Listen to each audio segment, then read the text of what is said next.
hello, and welcome once again to Crazy Comics and Stories. It's me, your charming and delightful old Uncle Rat Bastard. And at the other end of the series of tubes and wires that we call the internets is Joe, Crazy Writer. How you doing today, Joe? You know how you feel when you've been out a little too late the night before, and you might have eaten some things you shouldn't have, and you probably drank a little bit too much. No, I never have time for that. Me neither, because I feel pretty good even though I did that. I have a question, Joe. You always, that's good. It shows a curious mind. It shows that you are interested in new information, and I know you're a fabulous listener. Fabulous. So is it considered morning right now? I'm actually quite happy. I got nothing to mourn about. No, morning. Oh, no, they just called him Morn. He sat at the end of the bar at Deep Space Nine. They kind of did it as a tribute to Norm and Cheers. Morn. Last question. Is it considered morning? Where we are? Yeah. Yeah. Damn it. Sorry. See, I have a beer right here because I don't work the rest of the day. But I hear that if you drink in the morning, you may have a problem. No. I guess it's just Fago for me right now. No. You should drink, no problem at all. Just sit down. Matter of fact, I'll sit down and sip my tasty beverage with you. Matter of fact, if you were in Key West, you would be way behind because the bar's open at 6. You'd be like 5 hours behind everybody else. This is a Summit Slugfest IPA, which is India Pale Ale. Ooh. And it's unfiltered India Pale Ale with citrus and with the citrus hop punch. So let's see if it's any good. There are sharks on the label. Well, that means it's got bite. Kind of bland. Ah, man, there's such a buildup. If they want that, I could open up my Dasani water that I have here in case my mouth gets a little dry. Yeah, a little bland, a little bitter. No, I'm not talking about you. I want to know how the beer was. Good afternoon, everybody. I actually met a beautiful crowd. Joe. Well, if you're going to lob me softballs. Well, I thought, because this episode is always our longest every month. Ladies and gentlemen, it's the previews episode. We have the new issue of previews here, which is a total of June 19. Oh, they do the flip thing, so you have to do some math. Oh, I told her it wasn't. That's it. Show's over. I'm not doing math. Carry the 4. Let's see. Subtract 300. 100. I'm sorry. 590. You see how Cory is when he starts. 590 pages. I tell you, some people. That's not counting the Marvel and DC. And we, for our beloved listeners, go through this thing every month to point out the cool stuff. And we could be right now in South Milwaukee at Crusher Fest posing with the Braun Crusher statue that was being revealed by his daughter. Or we could be in Japan watching New Japan Domination with the main event of Chris Jericho versus Okada, which is what I'm watching the minute we're done. Ooh. Me, I gotta. Well, I'll talk about it when we get to geeking. I gotta shower up. No. I was a little disappointed. We've had a couple hot days here in Minnesota where it actually, I think it hit 90, didn't it? 2 days in a row, or at least one. Yeah. And then they were like, okay, some storms are going to come through. We'll have a nice 68-degree day. I did not hear any storms last night. Everything's dry, no rain anywhere. And they're like, okay, instead of having a nice, cool 68-degree day, like, yeah, it's going to be about 78 today. It's still not bad. Now, one of the things that I want to do every so often, we should tell people our bona fides. And we haven't done that in a while. I'm not sure. I might have sold mine on my eBays. Because I listened to another podcast by Ziggo Dent. He has come back from podcasting. It's called the Comic Tube. And he asked me what I thought, and I said, you guys have great chemistry. The first episode was a really nice primer on streaming and streaming services, but they said, we both work in TV, and then they didn't explain why they worked in TV. They didn't explain, any of that. And I said, you have to explain who you are, why people should pay attention to you. So when it comes to comics, Joe has owned 2 comic shops. He owned Hot Comics St. Paul during the 90s, and then he had a small shop called Crazy Comics, which we got the namesake from for this show. Yes, and then he also had P&J Comics, which was they would set up at conventions and Weekend Warriors. Yep. And that started as early as 84, I think. Wow. I mean, yeah, Pat and I did this a long time before we actually threw our hat in the ring and actually bought an existing comic shop, Hot Comics St. Paul. And me, I don't know, I'm just some doofus. Who actually worked at one of the largest chains in Minnesota that was I think it was a bona fide newsstand. I mean, they had books, yes. They did trading cards, magazines, baseball cards, tons and tons of baseball cards. Lots of porn behind the door in the back. Yeah. Even Jay Leno made the comment when they were pushing the Tonight Show up. You go, yeah, Minnesota. I like the Shinners there. Still got all that porn behind the wooden door. So Jay that's Leno, what you are. And you are a listener. We are a national treasure. And Cory has said it enough times that I actually believe it. See, we are a national treasure. We are. And this is our previews episode. Joe! Let's take a look at previews. Image. Well, what we do, we don't point out, that, we're buying Walking Dead, and we're buying Amazing Spider-Man, and we're buying the Batman. No, we point out the new stuff or the stuff that's unique in this preview. I gotta ask one question because, I buy Walking Dead in those big, thick $50 compendiums. Is the spoiler true? Yes. Okay. And if you don't know what it is, don't worry about it. And again, I don't really care, but it would have been nice to not known. Whatever. I'm verklempt already. This is going to be a happy episode. Happy thoughts. And for me, drink a lot more of this. Oh, believe me, yesterday I was happy, and I'll talk about that. Or actually, it wasn't all that many hours ago. So, and again, we're only talking about things that we're buying. We're putting our money where our mouth is.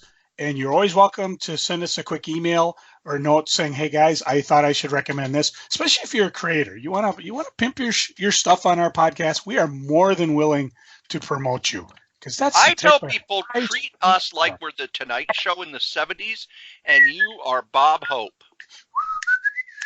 I gotta tell ya. No, anyways, when Bob Hope would come on and shill his latest special, and Johnny Carson hated it because Hope wouldn't let him get a word in edgewise, and Hope wouldn't do an interview, and he was forced to do it by the network.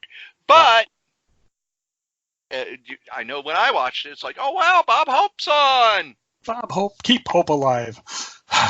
Cory, are you interested in the historic Spawn 300? Not really. I read Spawn for about the first 100 issues, and that was enough. I get suckered into these historic events. I mean, I'm sitting here right now. I've got a copy of Detective 1000 sitting here. I haven't read it yet, and I'm like, I don't know. I get excited, I guess, when they hit these numbers. Cerebus 300, Detective Action. I may pick this up. I'm going to take a look. They have a ton of variant covers. I don't know what they're priced yet, but I will look them up. So I may pick one of these up. And I'm overlooking to see if there's anybody. Scott Snyder's co-writing it. Yeah. And I'm just looking to see the artists on the cover, but it'd be kind of fun to pick up and just see what's going on. Well, what? You got 2 covers by McFarlane, 3. No. Don't count it. There's Hold a lot. On. 1, 2, 3, 4 covers by McFarlane. because you got the cover A, Todd McFarlane, cover B, black and white, cover C, Greg Capullo, cover D, one of the Virgin art covers, cover E, which is Greg and Todd, cover F, which is black and white, Greg and Todd. They're basically taking a number right out of the Dynamite/Marvel playbook and just doing. And then cover G is J. Scott Campbell. That could be interesting. And then some people, I'm not going to try to pronounce their names. Jerome Opena, Jason and, Sean Alexander. Cover J is a 300 parody variant, which may be what they actually show. It's kind of a parody of Amazing Spider-Man 300. And if you have a copy of Amazing Spider-Man 300, oh boy, that baby's worth some money. So maybe that might be the one to go with. But again, they're variant covers. I'm sure. I don't know. You know, while we talk, I'm going to go take a quick peek on the list site and just see if they are various prices or if it's, come get some. So what do you got next on the list? Anything else from the Image Boys? Nothing new from the Image Boys that jumped out at me. I am mildly interested in Pretty Violent by Derek Hunter and Jason Young. Yeah, I have that down. That's on page 42. If you have your previews with you and you want to play along. I don't know. I have this one as a question mark because I did buy I Hate Fairyland, but I enjoy it more as a book. Yeah, so I may wait and buy this in book form. But that cover, again, a variant cover, the cover B looks hilarious. I mean, it's just, again, Pretty Violent. And they do give a very nice preview in previews, so you can kind of get an idea if this is your cup of tea. Yep, and as I look through it, it's okay. If this gets good reviews, I'll buy it as a trade. But really, Image doesn't have a lot brand new popping up. They don't have a lot in their trade paperbacks that popped out at me.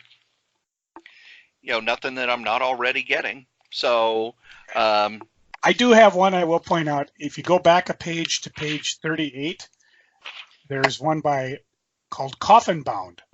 And this, I can't tell if this is a series. It might be.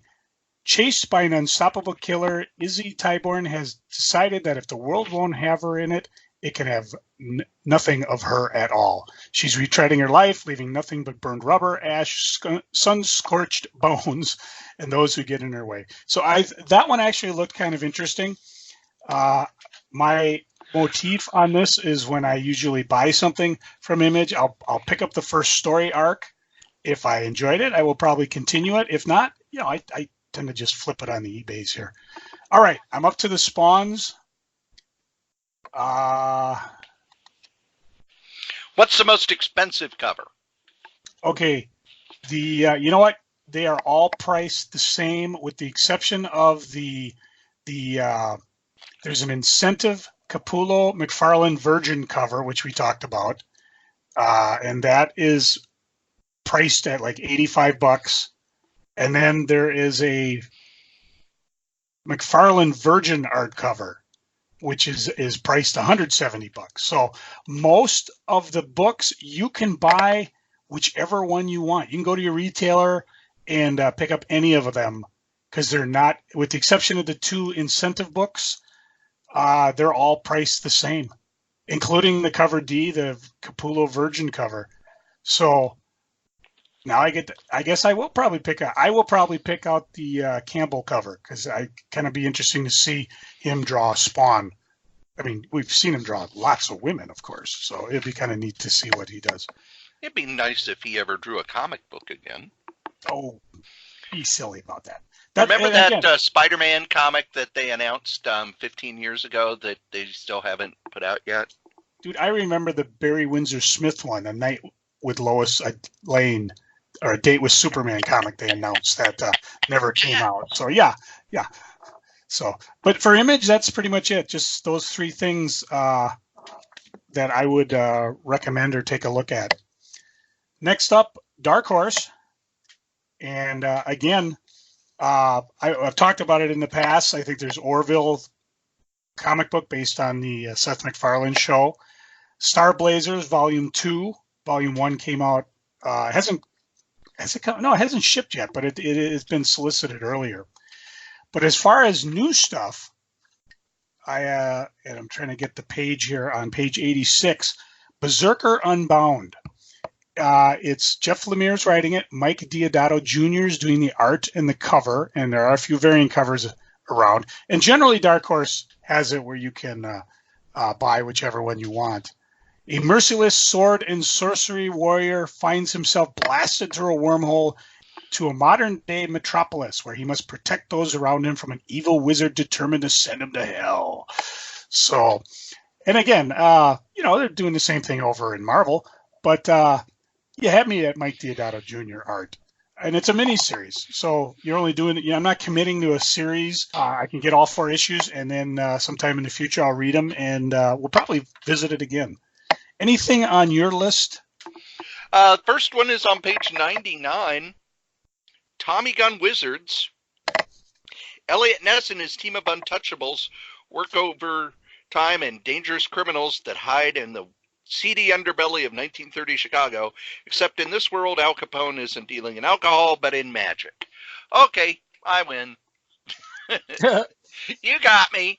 I am a huge fan of Elliot Ness stories. I read them pretty much any ones that come out. I love reading. Huge fan of the Untouchables TV series from the 50s and the movie from the 80s. And that just sounds fun. Just sounds fun as long as they get their history right. So that's big on my list. I also, Matt Kent, they're putting out a couple more of omnibuses of the stuff he's done at Dark Horse, including Mind Management Volume 3, which concludes all of the mind management stuff he's done. And then Department H, Volume 2. So they're collecting all of that stuff. It's I really like the Dark Horse omnibuses.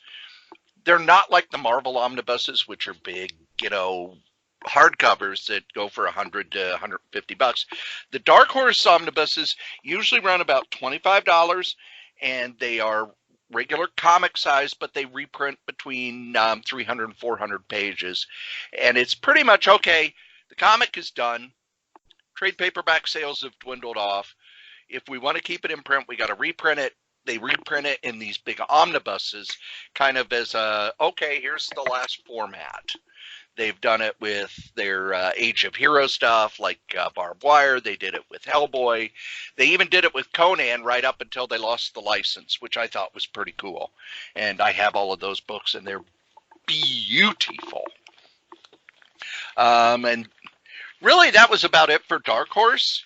I noticed they're doing more and more original trade paperbacks and original graphic novels. So I'm wondering if they're transitioning. That was the one thing I noticed this month. There were companies who are transitioning. And we'll get into that as we get to each one. So do we want to continue in previews, or do we want to jump over to DC? Let's jump over to DC. So everybody grab your special issue number 14, June 2019 DC previews, which is free if you buy previews. And so, do you keep these, Cory, or do you? No, I toss them. Yeah, I recycle them too. I sometimes I wish I didn't, but I've only got so much room. And all this information's available online. If you ever want to read an old DC previews, you can actually search for it by going to Google and put in DC solicitation and for whatever month you have. And they've got the entire press release, which has all the covers and all the information. So, another Batman Superman book is starting up. World's Finest? No, they don't call it that anymore. They call it Batman Superman. Why not Superman Batman? Although it'd be cool if they did call it World's Finest. Even as a subtitle. Yep. Got a new Neal Adams comic, Batman versus Ra's al Ghul, which I will buy as a trade paperback or a hardcover, and it won't make a damn bit of sense. Yeah, I've got that on my. It's written by Neal Adams, but goddamn, it'll look good. Yeah, his art. It's a 6-issue series, and I'm kind of. It's one of those I'm on the fence. Same thing like you said. Do I want to wait and get the hardcover? Do I want to just pick up the miniseries? So, choices. See, I buy them as either trade paperbacks or hardcovers. And Neal Adams is a guy who I just buy for the art.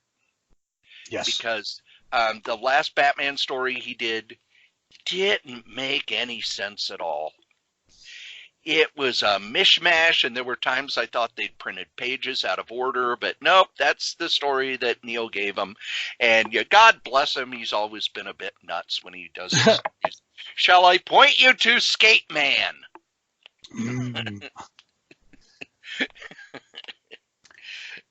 We got a new Wildcats by Warren Ellis. That is on the list. I've got to decide if I want to do it. I mean, I didn't pick up Wildstorm, but again, these are books that I'll give the first story arc a shot and see if I like it. I really didn't find a lot of DC things to continue.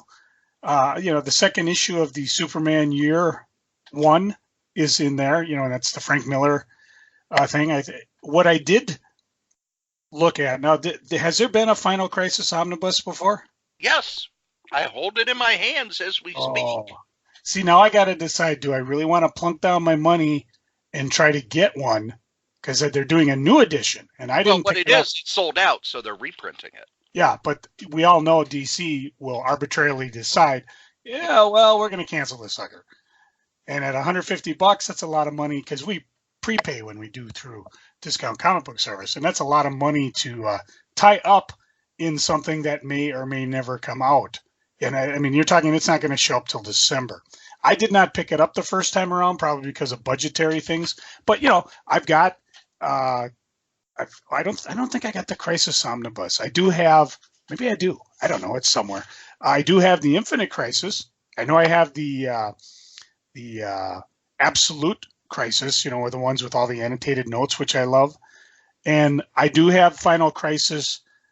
Most of the comics I've got in comic book form, the main series, the Batman crossovers, the Superman one, but to have it all in one nice big book, so that's on the maybe list. I got to decide how I want to do that. There are two books that I picked up, and I want to give kudos to DC for how they solicit them. The first one is Green Lantern by Jeff Johns, Book 2. Now, I remember this original run, and I enjoyed it thoroughly.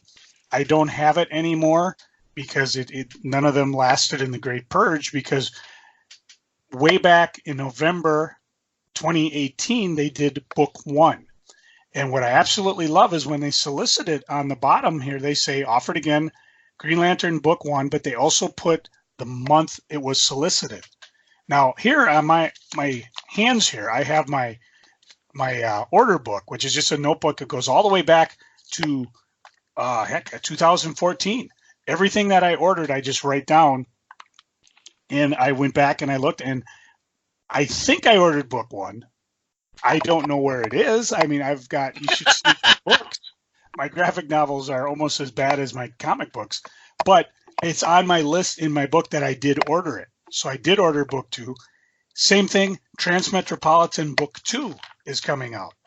And I'm trying to find the solicitation, but they say that they list the same thing. They say, well, Book 1's available, and here's where you can find. Book 1 was all the way back November 2018 as well. And I don't have any Transmetropolitan in my collection, and this is the way I figured I would pick it up in these $30 book formats, rather than wait for an omnibus or whatever. So I was happy that DC does that. I encourage other publishers to do that, especially when you're offering things. You'll just say when it was offered before. And more importantly, that code is the Diamond Comics code. I don't know if they're actually offering it in the listing, but if you wanted to go get this, you could go to your retailer right now and say, well, here's the code. Can you order this for me? I don't know if Diamond still does that star system thing or not. Yeah. So maybe it's a star system. On page 79, we will point out Heroes in Crisis, hardcover. I'm getting both of those books because there's one that has the actual the mini series, and then there's another book that has all of the tie-ins. And if you're not going to have it all in one big book, I like this setup. They did that with the Spider Island. Actually, they had Spider Island in one book, and then all of the tie-ins in another book, and they look really nice on the shelf. I gotta tell you, when I tried to read issue 1 and then a month later read issue 2, I made the comment, you know what, this is better in book. So I have all of them lined up. I haven't read them yet, but I'm going to just point this out again. I'm not buying it because I have the issues, but we like to say put our money where our mouth is. Although it doesn't really taste that good. Anything else from DC? Because a lot of people have been. Ew. Oh yeah. On the page after that is Harley Quinn and the Gotham City Sirens, which is a series I did not read, but it was written by Paul Dini. So I'm going to go ahead and pick up that omnibus. It's only $75, which means it's $37.50 through DCB service. A lot of reprints in this, reprinting Sandman stuff, reprinting a couple of omnibuses, reprinting Crisis on Infinite Earths. Not all that many new books. Another one, Wonder Woman by Gail Simone omnibus. Another of the smaller omnibuses, again, only $75. I like Gail Simone's writing, and you had Terry Dodson, Bernard Chang, Aaron Lopresky, and Nicola Scott on the art. So the art was phenomenal as well. And I like Gail Simone. I like Gail Simone a lot. But, again, the book keeps getting smaller every month. And in an upcoming episode, we'll talk about how it's going to get even smaller with the rumor going around that Vertigo's not long for this world. Which does not surprise me. If you look in the DC previews, the only Vertigo books they list are the Sandman tie-ins. Yeah. I haven't seen Astro City in a while. Is that kaput? It's going to be coming back as original graphic novels. It'll no longer be a monthly comic. Okay, but through DC, or is he going somewhere else with it? Well, we don't know, but I would imagine it's through DC because there's a TV series in the works. Not necessarily going to happen. Time Warner doesn't let people get away when there's a TV series involved. Well, we'll see what happens. I just want me some Astro City. Next up, IDW. And as I flipped through IDW, it really jumped out at me that they have become, for all intents and purposes, a kids publishing company. Yeah. And there's by the way, they are up for sale. There are a lot of... hang on. Well, let's see. It'll take a little overtime, but maybe. This is one of the books that are companies that I will point out that even if you're not buying a lot from them, you should flip through it every month because you may see something that'll catch your eye. For me, what caught my eye is right up first. There's a 3-issue series, Marvel Action Captain Marvel. I have enjoyed the Marvel Action Spider-Man book, and so for me to do 3 issues on this, I'll give it a shot. It sounds kind of fun, but they have a lot of licensed products, and none of this is stuff I'm interested in, but if you like Care Bears, My Little Pony, Starcadia, Sonic the Hedgehog, Disney stuff like their Tangled, DuckTales, Donald Duck, Uncle Scrooge, if you're a Teenage Mutant Ninja Turtle fan, if you like Glow, that's Gorgeous Ladies of Wrestling, if you're big on Transformers. Matter of fact, they got a Transformers 84 #0 for those of you that maybe remember the original run. If you like Ghostbusters, they got a 35th anniversary Ghostbusters collection where they have all the, groups together, from the real Ghostbusters to the movies, to the cartoons, to the female versions, including issue 305 Transformers Ghostbusters crossover. If you like G.I. Joe, if you like Magic the Gathering, if you are a fan of The Crow, if you're a fan of Hack and Slash, fan of Dungeons and Dragons, you might like Star Trek. There's plenty of Star Trek in here. Star Trek books are okay. I'm not going to say they're great, but they're okay. But the point being is that they are a licensed product, and you never know what they're going to have. They're doing Little Orphan Annie complete collections, and based on their other collections, a lot of fun. One book I'm looking at, The Mighty Elvis. It's from Yo, and the page 164. I might get that for Chris. Although the last couple times I've gotten her graphic novels on Elvis, she's been underwhelmed. So, and the other Yo book is right below that. Ghosts, Classic Monsters of Pre-Code Horror Comics.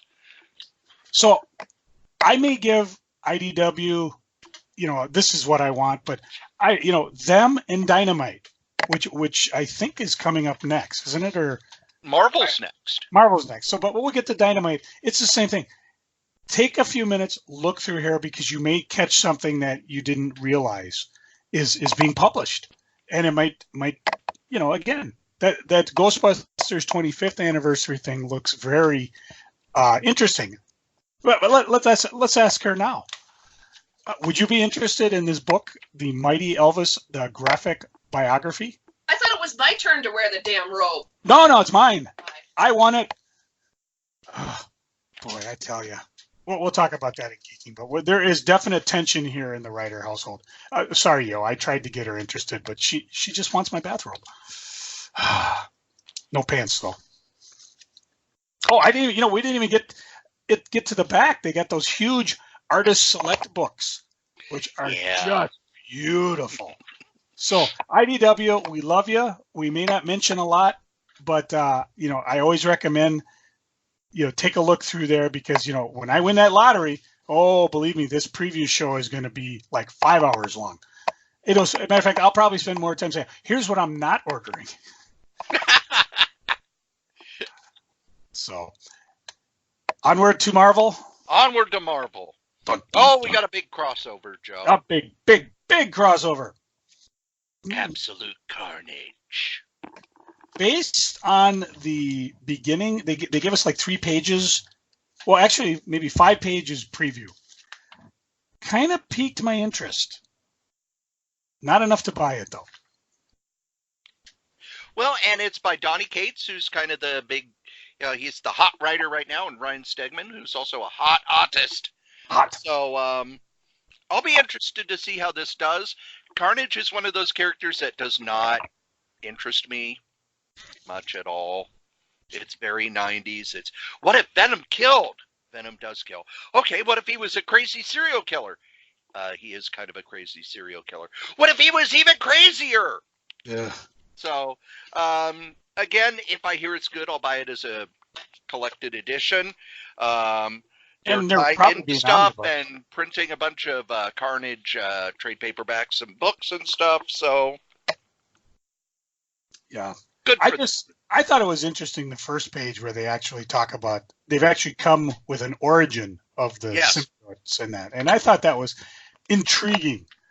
But like I said, maybe, again, if the buzz is good, I'll run over to the source and pick it up, because, it's just one of those, and with all the extra crossovers, it screams omnibus to me, and who knows, maybe down the road I might. And of course, what I do like on page 17 is Marvel gives you an entire checklist, so you are able to at least go along, and if you know you're going to pick some of this up, you can pick it up. I'm kind of torn, because I don't know if it's better to just have most of it as standalones. I mean, rather than have the storyline delve into the Avengers. But I think it is. I think it does work a little better that way, because that way, if you are just reading the Avengers story, you don't suddenly have this crossover thrust upon you, and it throws off the creative team on the regular books. Every couple of months, they got to throw in a crossover. It makes them sell more books. Here's a big one. Marvel Comics 1000. This is probably the book that editor-in-chief C.B. Cebulski said would sell $1 million. Hang on a second. Let's see. 1, 2, 3, 4, 5, 6, 7, 8, 9, 10, 11, 12, 13, 14, 15, 16, 17, 18, 19, 20, 21, 22. 22 variant covers. And I don't even know if any that even counts exclusive covers or if there's incentive covers. So And these are probably going to be various price range because Marvel likes to do that. Oh yeah, If the want, Perez cover and the Ditko cover are going to cost a fortune. Oh yeah. So, and it's not a cheap book. It's a one shot, and it's $100. But the buzz on this, it's not $100. It's $10. No, it's $100. Go for it. It's $1,000. Just think in terms of tens, factors of 10. Anyways, it's a thick book. 96 pages, each page by a different creative team. I'm just looking at the spread one because I guess the guy who is the name they got on one of the pages. Oh, there it is. Mr. Garson did a collage cover, and they've already had to take things out of it because the Red Sonja's in there? No, they don't own Red Sonja anymore. They got two guys kissing. Well, that was Green Lantern and from Earth 2. And I forget what the other one was. Miss Fury, which they don't have the license to anymore. Yeah, they don't own Miss Fury anymore. Martin Goodman, who had no problem stealing trademarks from people. Someday I'll tell you about the true origin of Daredevil. But Marvel had a character named Ms. Fury in the 40s, and it fell out of copyright. So she is public domain, and Diamond Comics snapped that up, put them in with their public domain heroes in Project Superheroes. But yeah, there you go. This is going to be a big event book. It's going to be fun to see all the different artists and all the different creative teams. Will the story be any good? I don't know. You've got 96 creative teams on the damn thing. Yeah, everybody's doing their own stories and stuff, and people have been actually posting it on social media, so there's a lot of buzz coming up. So I'm a sucker for an event. I'll pick it up. Now, of course, I know Cory will rave about Ghost Spider. Yep, I got to buy another #1 for Spider-Gwen. Yep, I haven't decided if I'm going to jump on this one or not. What's interesting in the regular Marvel universe. Yeah, that's what got my attention. And I don't know what's going on in her world that she has to relocate into a different world or what the ramifications are. But hey, it worked for Miles Morales. Maybe it'll work for her. If I were at Marvel and they were doing this, I would make sure to sit down and go over what's going to go on with her and Peter Parker. Yeah. Now, the question I have, and you can answer. Because let me tell you something I read recently in an interview, Joe. The editor-in-chief of Marvel Comics has said he believes that Gwen Stacy is Peter Parker's one true love. Well, the question I have is, how old is Ghost Spider compared to Peter Parker? Well, in her comics, she is in her early 20s. Okay, so now, she's not high schoolish. No, the creative team drew her like she was, the original creative team drew her like she was in high school, but she had her own apartment, which means she had to be at least 18. And she was in a band. She was in a band. She was going to college. I think the artist, when Frank Cho drew a sexualized picture of her, Frank Cho drawing a sexualized picture of a female. I'm shocked, I tell you. He went off saying she's underage. And it's like, dude, she lives on her own and goes to college. She's not underage. She has to be at least 18 in order to get her own apartment. And she's probably in her early 20s. So, man. The new creative team, again, they never nailed down the age, but they pretty much treat her as if she's in her early 20s. And Peter Parker would have to be, if the Marvel Universe is 17 years old, as they've said recently, he would be 32 because he became Spider-Man at 15. So there could be a little something there. I'm waiting for the inevitable Mary Jane Gwen Stacy fight. Yes. Oh, hold on. Sadly, it won't be drawn by John Romita Sr. But that's one of the things I hated about Silk. They started this thing where Peter Parker and Silk are just drawn to each other because of the spider powers and everything. And then she was like, I need to have my own life. And then they never talk. They never talk. You could call, you could text, you could Facebook. Come on, this is 21st century. Yeah, never mind. Let's see whether. I want to point out monsters, Marvel monsters, for one reason and one reason alone. Because Joe, not every comic is made because somebody went to Marvel and said, "Hey, I've got this great idea for a book," and Marvel went, "Cool, let's do it." This book exists for one reason and one reason alone. You ever heard of Monster Energy drink? Yeah. Marvel is in a lawsuit with Monster Energy drink. Brilliant.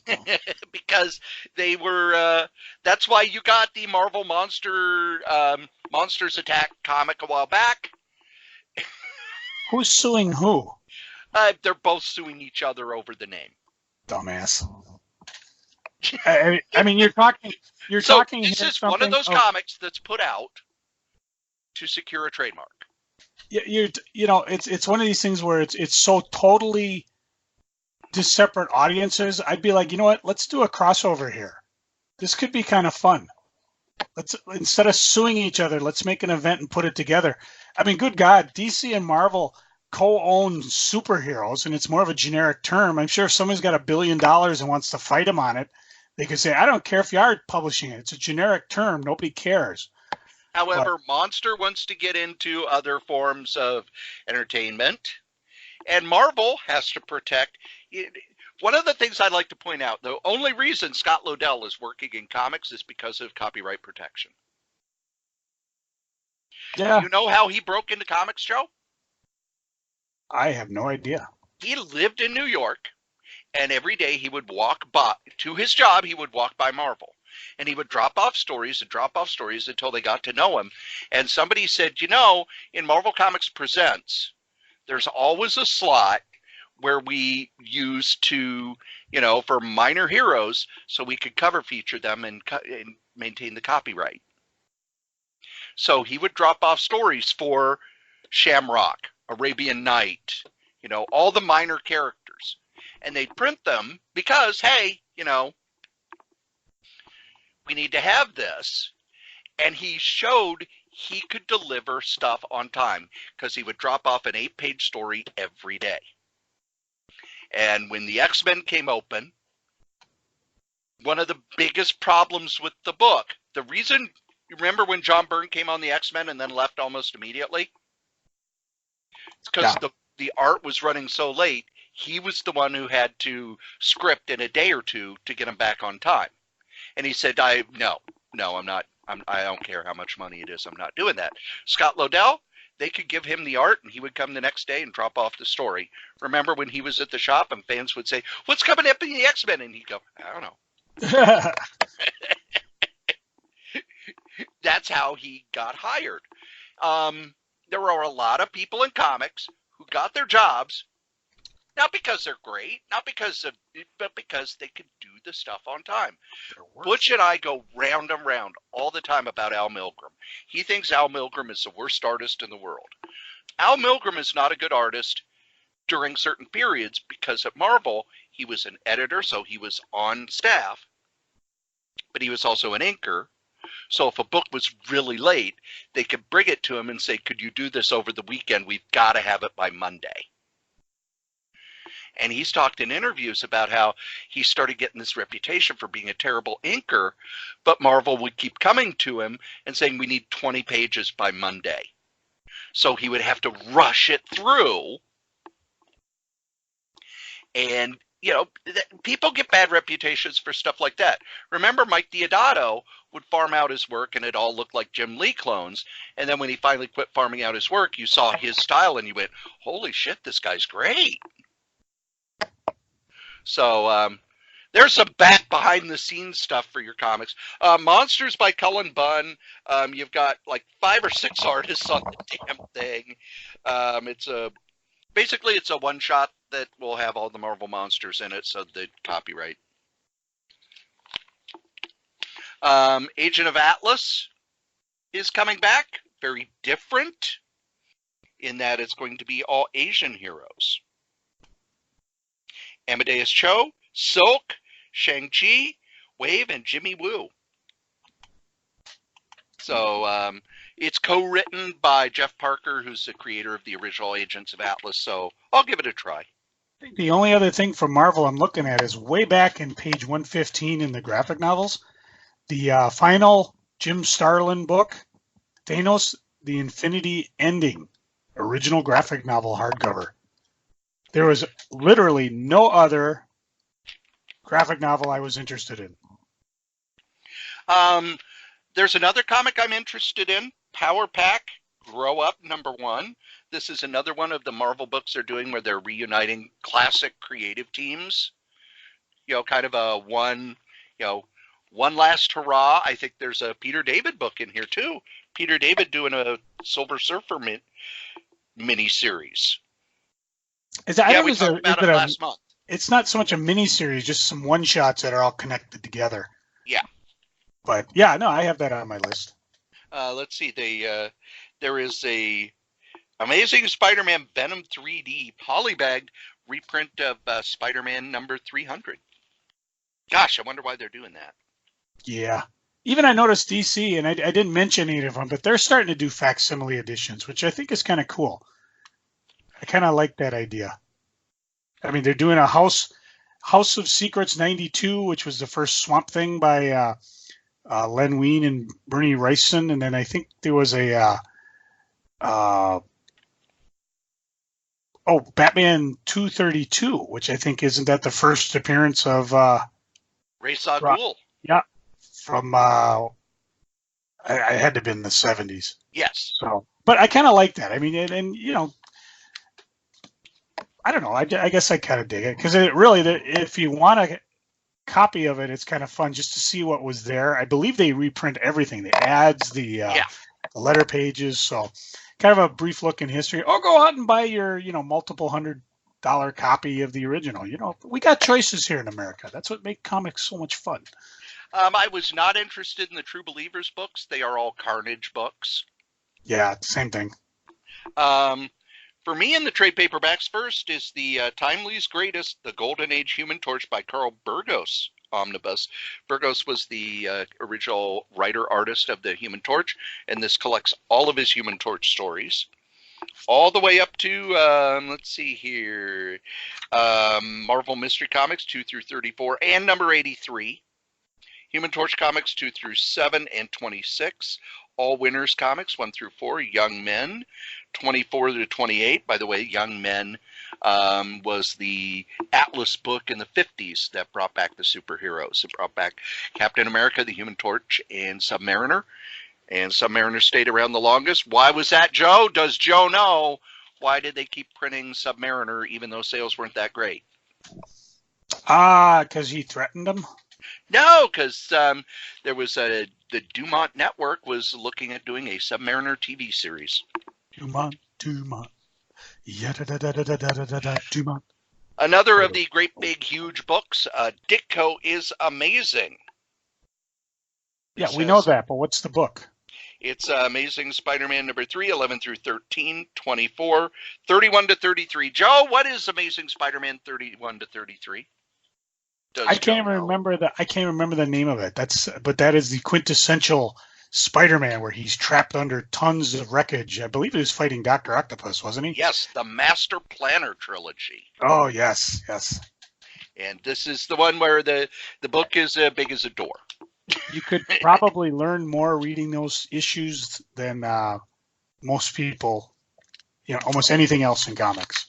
Now, with Kirby, I like the big blow-up size. With Ditko, I've read those stories over and over and over. I actually really, really prefer the Marvel Essential. Ditko's work is better in black and white, in my opinion. Because he doesn't draw for color, he just draws. Oh, back off, man. That's a little controversial. Yeah, I know. I don't think there was... Let me take a look at the Epic line, because that's usually where some of my money goes. That's right. The Epic line this month is Thor under Tom DeFalco, who Nick was a huge fan of. See, Nick Post, who took over the comic convention after I left, not a big fan of Tom DeFalco's run on Thor and Fantastic Four to the point where he was at Chicago, where some kid said, "Who's that?" and pointed at Tom DeFalco, and Nick said loud enough that DeFalco could hear, "Oh, that's Tom DeFalco, the man who ruined the Fantastic Four." And the other one is Avengers West Coast. It's the second collection of Avengers West Coast. Is that the one that has the time story where they go back? Yes. Yeah, that's one of my favorite. It has the best way for heroes to get rescued from time travel. They write a note and put it in a book that they know somebody in the future will read. Yeah. And that's it for Marvel. Not a lot from Marvel this month for me either. Yeah. And next up is Dynamite. Which is weird because this is summer. Summer's when you're supposed to be buying more books. I was going to say, the next up is Dynamite, and there's nothing in Dynamite new that I'm buying. So, unless you have something there. And again, this is one of those with a lot of licensed books. They're doing The Boys, which if you've never read, you probably should. Charlie's Angels, Bionic Woman, James Bond, Kiss, Warlord of Mars, Vampirella, Xena Warrior Princess, Battlestar Galactica, again, Hack and Slash, again, Elvira stuff. They've got the licensed products. Another company you should at least browse through because, again, with your individual taste, you may see something and you're like, hey, that actually looks kind of neat. And I want to point out that the Boys Omnibuses are being reprinted with photo covers from the Amazon series. Yeah. So I imagine, Amazon series don't blow up, but I imagine this will get more people to go, there's a comic? And, Amazon's pretty smart where if you click on it, they go, hey, did you know? You could buy this comic. You could get this book. You could do this. Boom is next. Another company that is worth at least paging through. If you like Buffy the Vampire Slayer, that's where you're going to find them. Angels Up. They call theirs Angel Legacy Edition. Well, what it is, they've got an Angel comic. They got and lot I of guess the first issue was one of those where they just shipped it.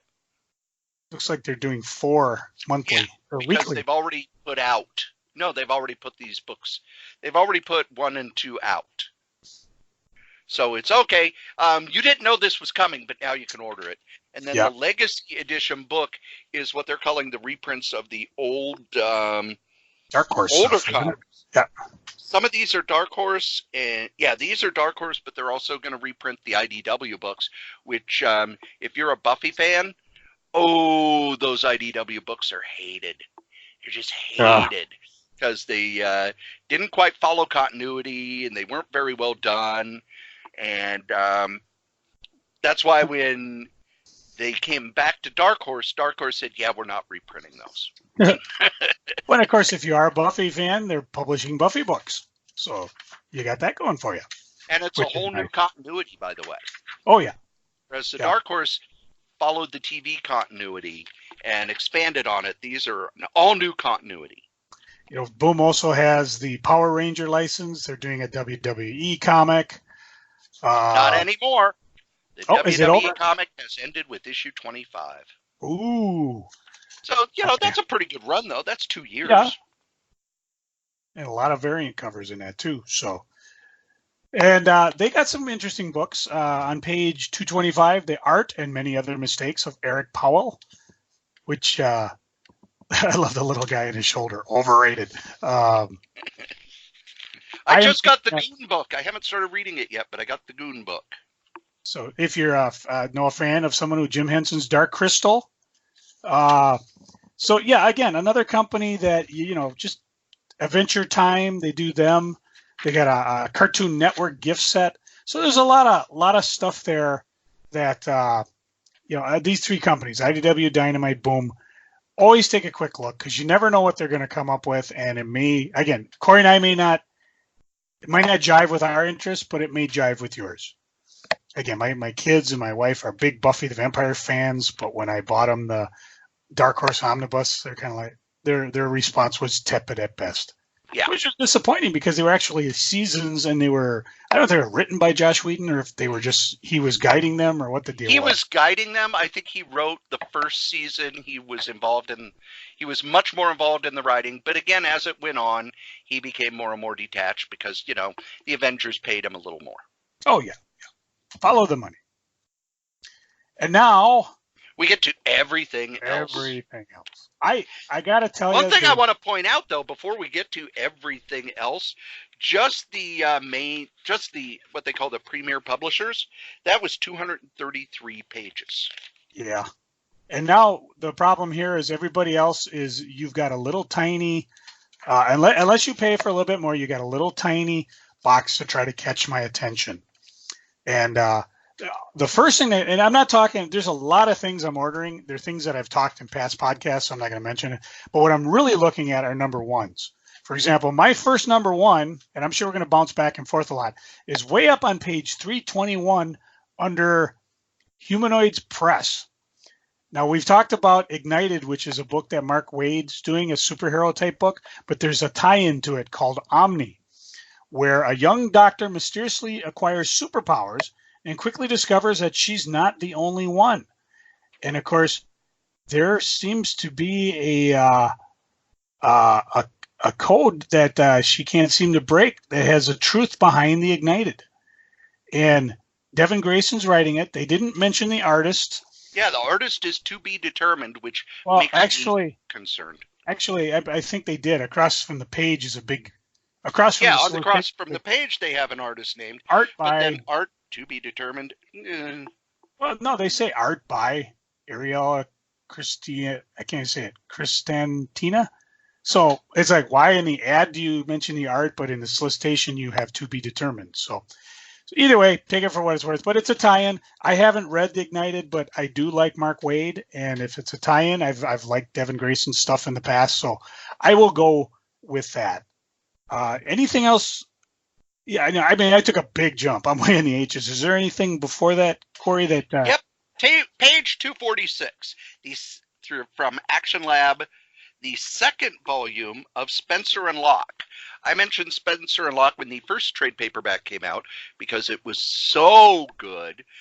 This is a series.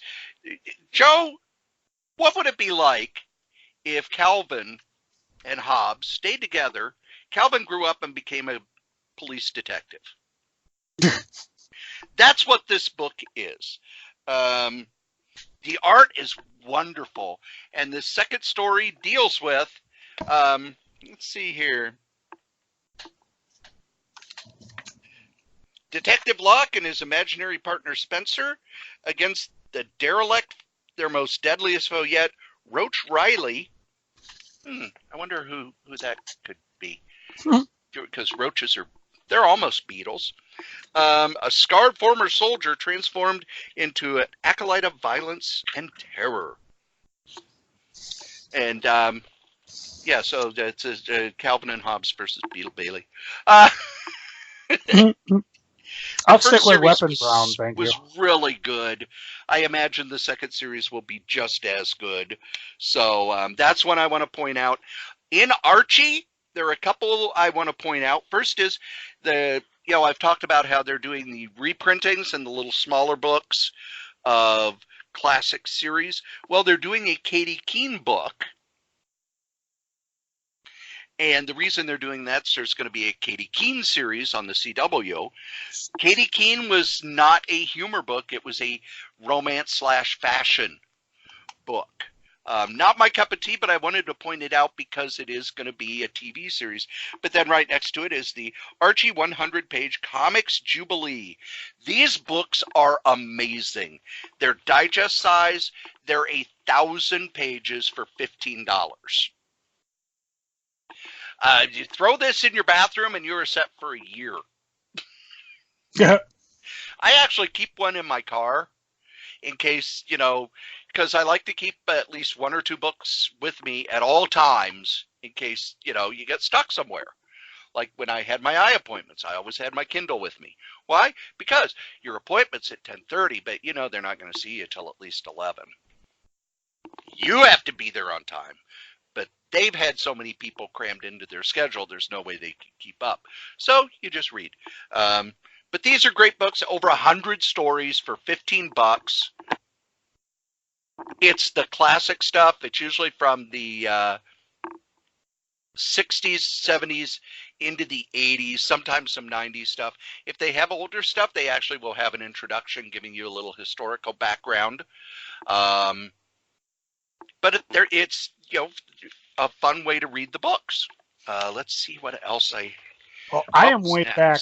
I am way back on page 382 under the Vault Comics. They have something called The Mall. Actually, it's Mall.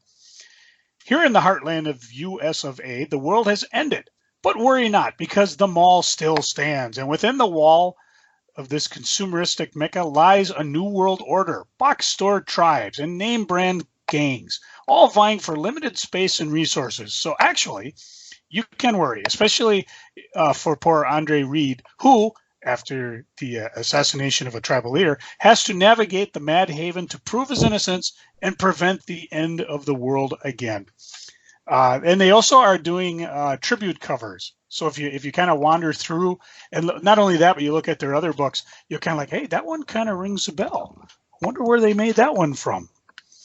But you can see how selectively fussy I am, just because, I mean, I've taken a big jump.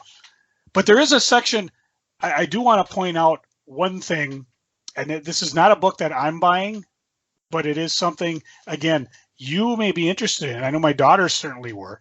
But if you jump to page 367 in the Titan book, you'll notice that after 5 years, the goth girl icon is back in a new story.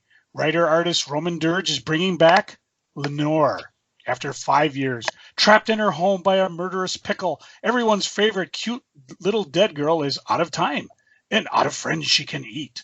Couple variant covers, but I mean, Lenore is fabulously hilarious. If you've never read it, I'd have no idea if my girls are into it anymore, because, now that, their comics aren't cool anymore.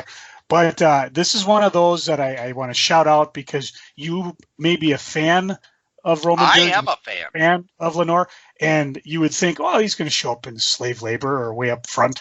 Nope. Oh, no. He's been at Titan since the last Lenore series. Slave labor is no more. But 5 years is a long time, so that's why I would point this one out. I don't know if I'm going to pick this up for my girls or not. I might wait. I'm assuming he'll do enough to have a trade eventually. We hope. So, and I mean, I can't think of anything else Roman Dirge has done that made any difference. Not a thing. Just, some animated TV series. Yeah, Vader Zim, which I don't even, is that being published?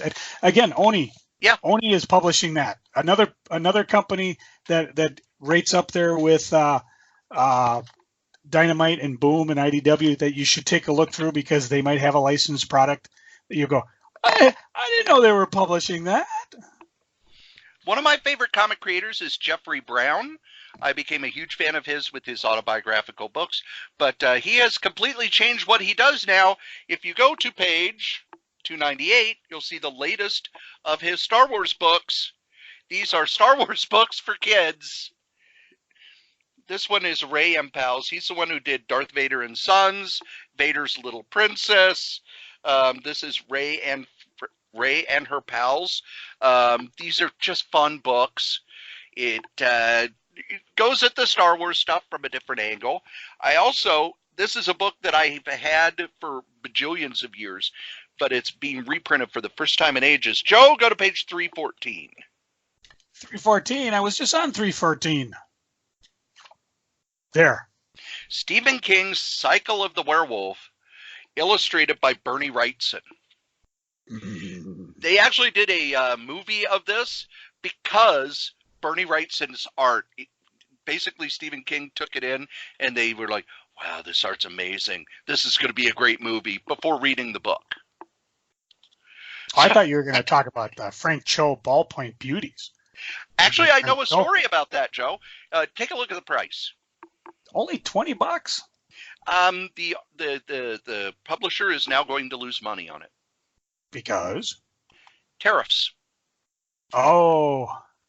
Anything printed in China starting this month costs 25% more. There's a 25% tax when it comes into the U.S. And because he had already solicited it at $19.99, if you notice, this is a spotlight and it's a, et cetera, this small publisher has said on his next 3 books, he's going to lose money because they were solicited at one price, and now with the tariffs, he's got to pay an extra tax on them. And you may see prices on your omnibuses and your hardcovers and even your trade paperbacks from Marvel and DC go up because they are printed in China. And before you say, well, why don't they print them in the U.S.? There aren't printers in the U.S. anymore for books at this size, at that scale. Marvel and DC actually moved their comic printing to Quebec back in the 80s. Because it used to come out of Sparta, Illinois. But then you got the Flexographic Press, which was up in Quebec. And if you look at your comics from the late 80s and into the 90s, it'll say printed in Canada. But if you look at your hardcovers, most of them are printed in China because here in the U.S., there are no longer printers that are set up for that sort of binding. So I don't know if that means we're going to see prices go up or there are going to be delays as they try to find printers in the U.S.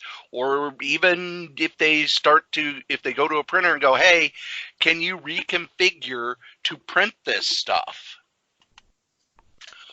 Or if they're just saying, these tariffs aren't going to last, as long as we think they are, who knows? But it's one of those cases where politics actually gets involved in our funny books. Not in the stories, in the actual funny books. Let's see what else got into my head. I have Lenore tagged. I will point out something back in the flip section. Oh, page 356, Joe. All right, hang on a second. Let's see. Carry the 2. Okay. 2 volumes here, the complete Future Shocks. Future Shocks were short stories. Basically, they are twist-ending stories that were in 2000 AD, written by Alan Moore.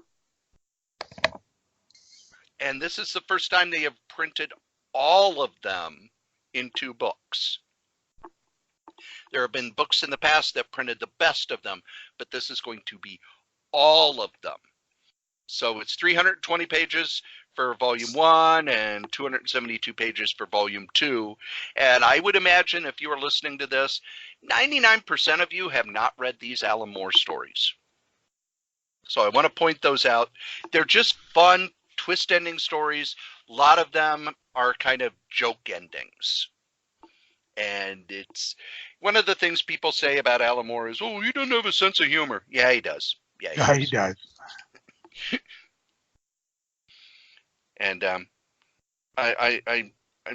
looking at the Redhead book on page 362, but then I go, it's $15 for 48 pages. Probably not. Probably not. Not that I'll tell you about anyway. No. I actually saw a toy in the back I may pick up. Ooh. Yeah. You flip it over, and I wasn't smart enough to write that down, but it's under the movie TV section. They're doing heavy metal action figures, and they have one of Tarana, the title woman from the heavy metal movie series. And it's a $30 figure. And, again, we just got a little tiny thing. I may pick up on it, but the whole movie TV things, you look down, there's Bill and Ted's Excellent Adventures, and there's some Scooby-Doo Bendables. The other heavy metal figure is Nelson, which is the bad guy. Remember, he's the guy who tied her up and whipped her, give her a little attitude. Don't worry, she got her revenge. But I just thought that was kind of neat. These are the type of things when I had Hot Comics that I definitely ordered, because you wouldn't see these, well, especially with the bigger chains shutting down. You're not going to see these figures at Walmart or Target or anywhere. But And I think the last figure I actually bought out of previews was a Weird Al Yankovic figure. So I don't buy a lot of figures anymore. Go figure. Joe, can you please go to page 374? Now I gotta flip the book back. Yes, you do.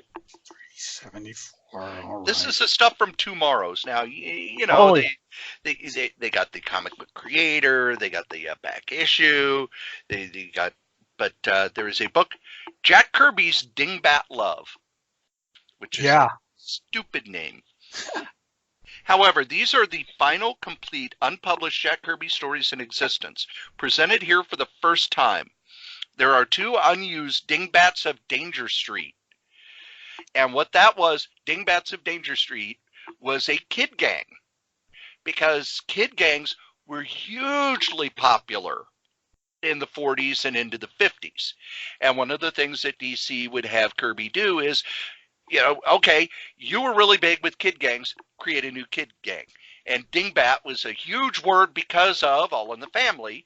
So Dingbats of Danger Street, they did a first issue special, and there were 2 other stories that were drawn but never used. There are also stories from True Life Divorce, which was one of the newsstand magazines that Kirby was going to do. He did In the Time of the Mob, the Ghost one. He was going to do a romance book, and Soul Love, which was a black romance magazine, and True Life Divorce stories. And Kirby thought that the magazines would do really well, and DC just didn't want to print them. So if you get them, you'll actually see that they are printed by, I think it's Hillman Publications. They put out 1 issue of In the Days of the Mob, and 1 issue of Spirit World. That was the name of it. And then the stories, the stories that were left that they shoved into other comics. But the stuff from Soul Love and Real Life Divorce stories have never been printed. So these are DC comics Kirby did in the 70s that have never, ever seen print. And it's $40. There will be a foreword by Mark Evanier. And there's the stories that were just penciled are going to be inked by Mike Royer. And let's see here. Oh, yeah, you're going to see some of the Vince Coletta inks. Sorry. But there will be some Tony DeZungia inks, and I've never seen Tony DeZungia on Kirby. So that could be really interesting. And that was it for me for previews. Yep. I checked out a while back. Like I said, not a lot of new things, not even things tempting me. You know, it's just, I don't know, some months, and that scares me because that just means next month there'll be so many things I won't be able to afford them. I don't know. Last month there weren't a lot either. Maybe we're getting to be old crotchety farts. I think it's more that they're just not. Well, DC cut their printing by half. Yeah. DC cut the number of books they're doing by half. And that's huge. I could go in. Well, my previews order for this month is about 30% less than it was in January, dollar-wise. So, you know who's still putting out stuff at the regular rate they used to, Joe? Not a clue. These guys, our sponsors. Promotional consideration is paid for by the following sponsors. Our first sponsor is DreamHost.com. DreamHost.com has been with us since the beginning. They're the best web host in the whole known universe. And if you need a web host, and you do because, you know, Facebook, Google+, everything gets hacked. But if you set up your own web page, it'll never get hacked. Unless you kind of make some mistakes or pick an easy password like password. But still, you can have your own web page. If you use the code KRAYZ, K-R-A-Y-Z, you get $20 off your first year. When you're at the office, do you often run to the vending machine for snacks? Those things are terrible for you. Instead, have snacks delivered to you. So go to Graze.com.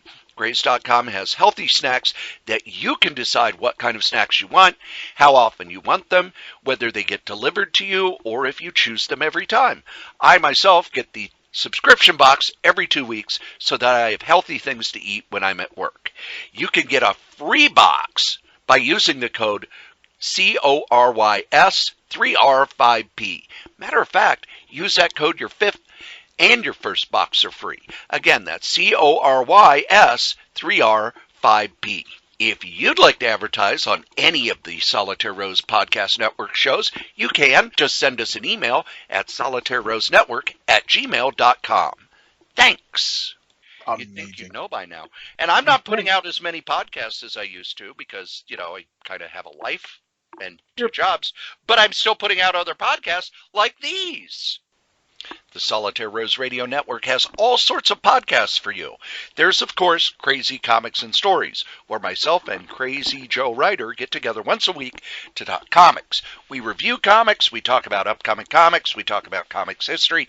Anything that has to do with comics, we're going to talk about. We also have Series in Review, where we review series and kind of give a DVD commentary of past comics that we've enjoyed. There is also Solitaire Rose Radio. Solitaire Rose Radio is my solo show where I discuss upcoming comics, past comics, comics history, and interview comics creators. These are all at crazycomics.solitairerose.com. There's also the podcast I'm proudest of. That's Novelcast, where I take the novels that I have written and turn them into audiobooks.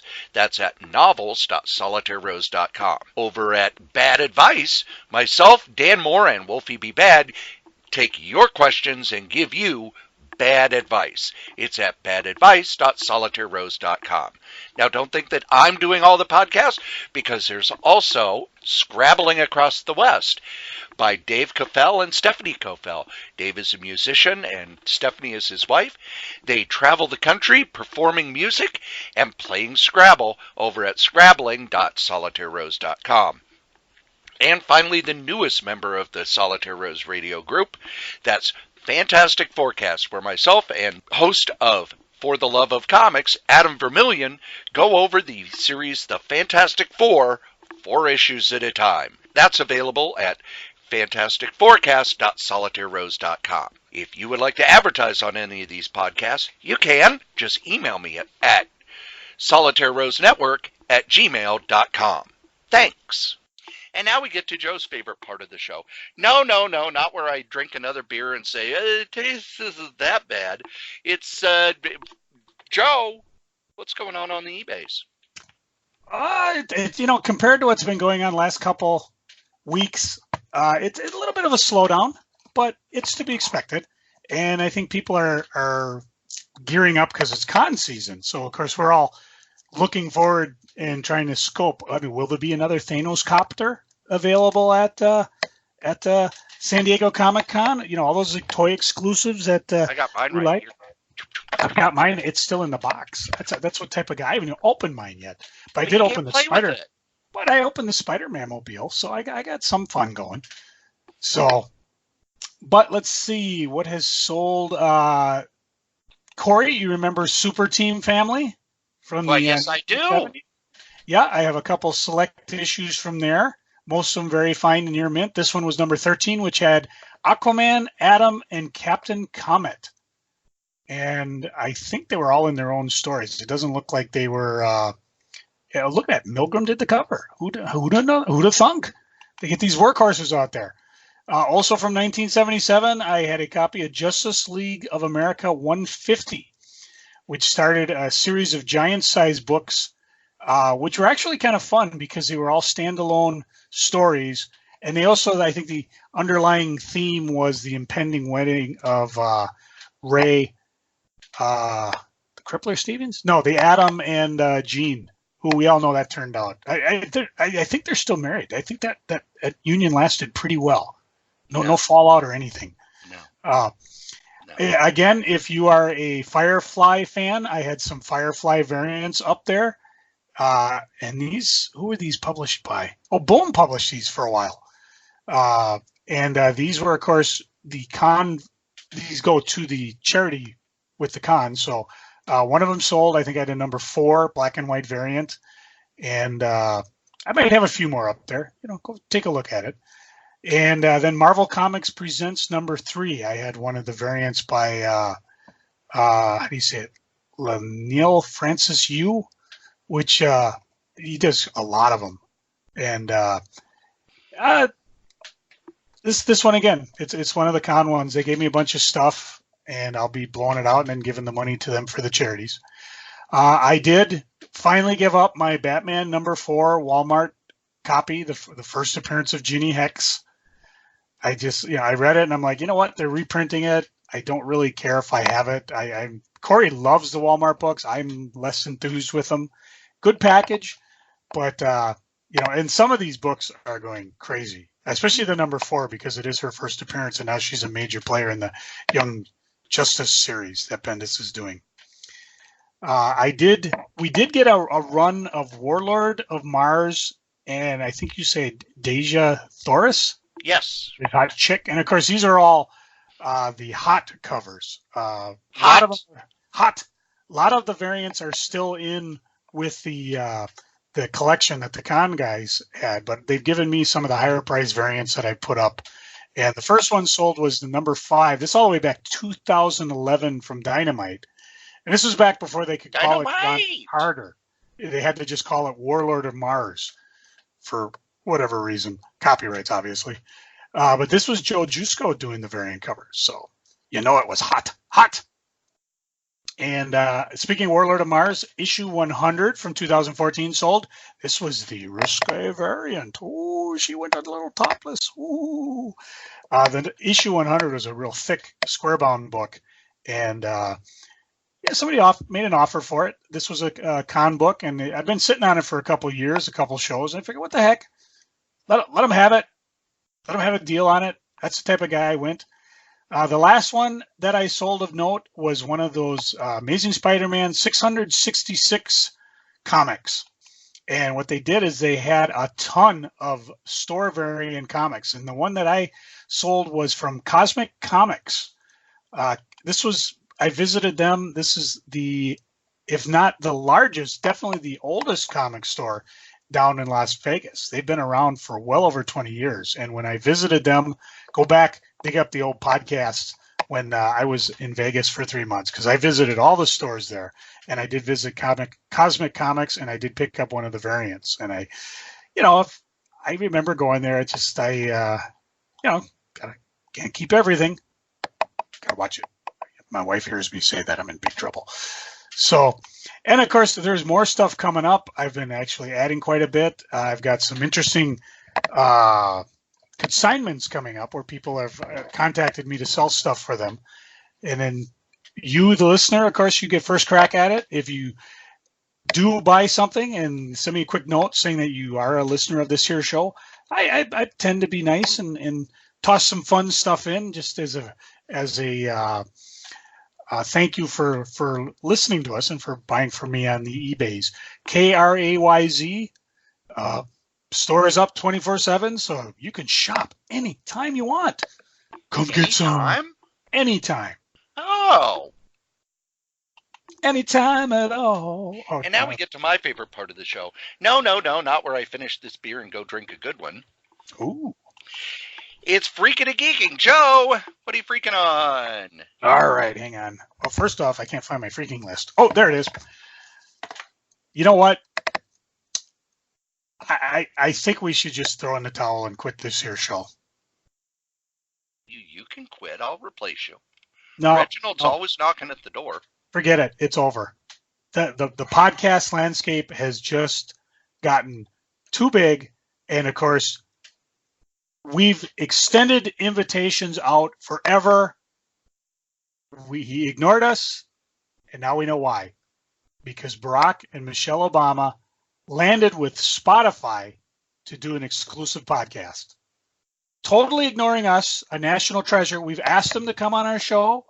We wanted to talk to him about comics. We wanted to see how he felt about being on all those covers. But he cruelly ignored us, and now we know why. He basically stole our idea, and the Obamas decided to get in the podcasting business. How dare they? Makes me mad. Cory alluded to it a little bit, but rumor is Vertigo titles are the company may fold. I guess if we're going to talk about that in the future, I won't get into it too much, but I'm kind of bummed about that a little bit because there was a lot of good stuff that came from it, but you kind of figured, Vertigo was really a large part driven by Karen Berger, and rather than, go out and find another Karen Berger, they fired the Karen Berger they had, and now they're just going to pretty much let it go. It sounds to me like the pinheads above are kind of putting the screws to DC Comics. In years ago, even pre-podcast days, I remember talking to people, and this happened mostly during when Ron Perlman basically tanked Marvel. And I said it was a miracle that comics got as far as they did now. DC was always owned by a giant corporation in my lifetime. And the fact that nobody went down and interfered with them and screwed them up was a minor miracle.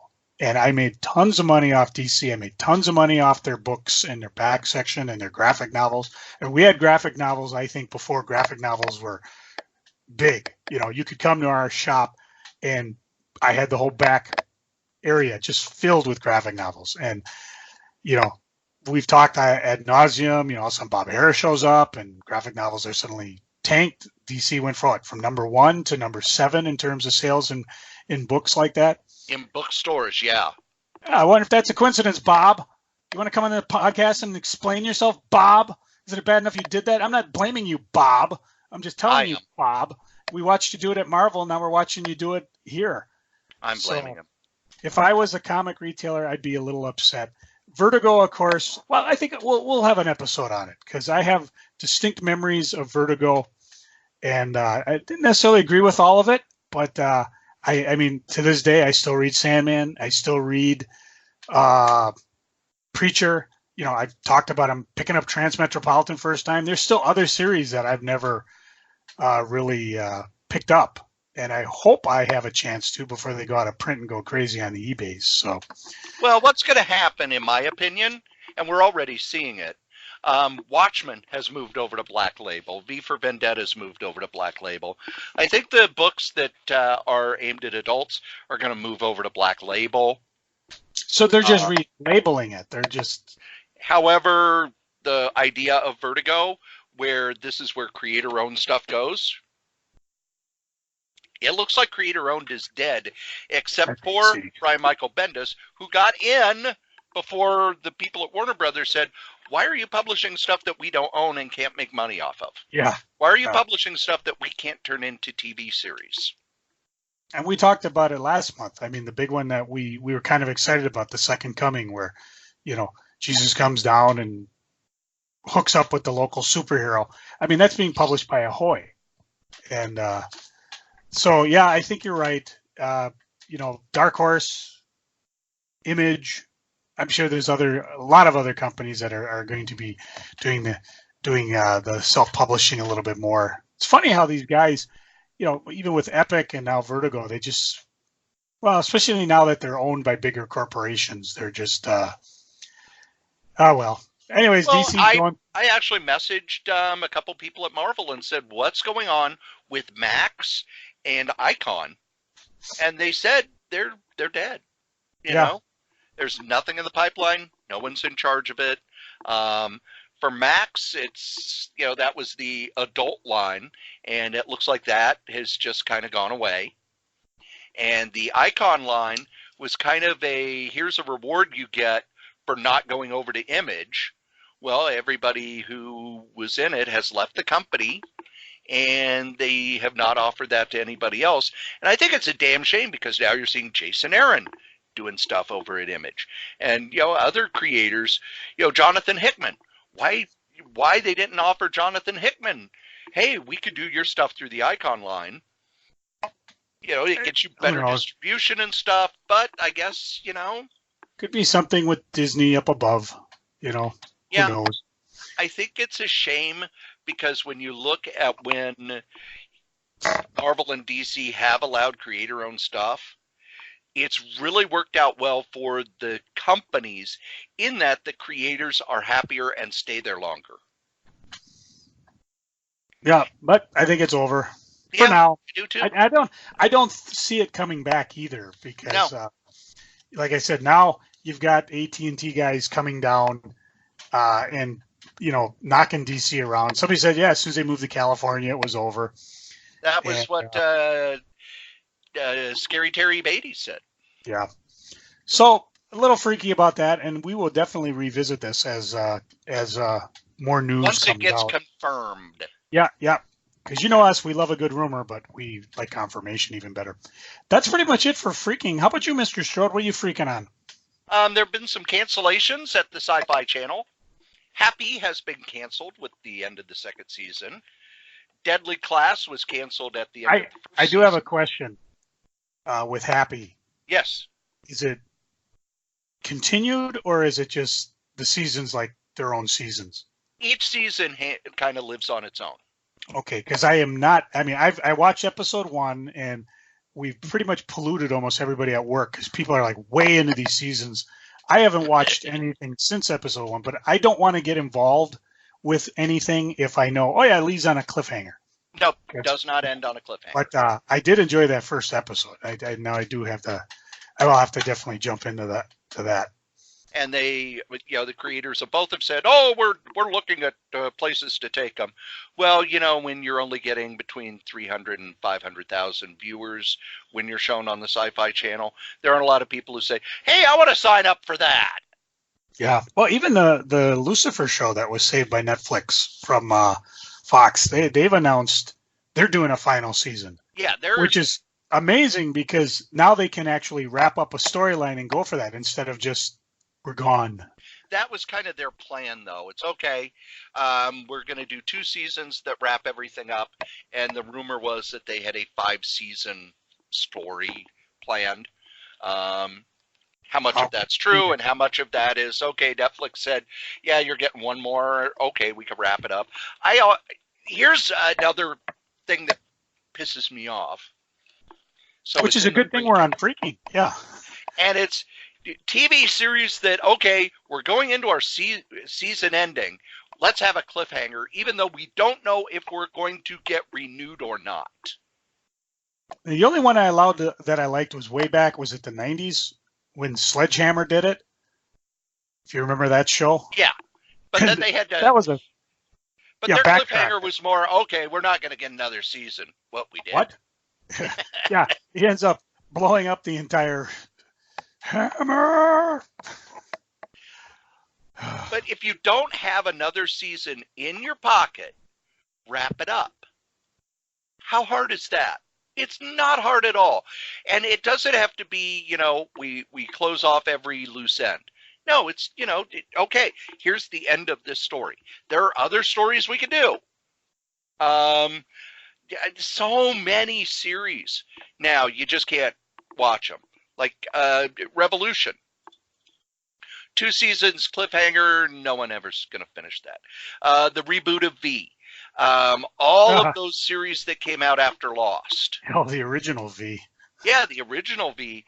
And if you watch the original V, you know that they were doomed because they were out of money, because people just started going away.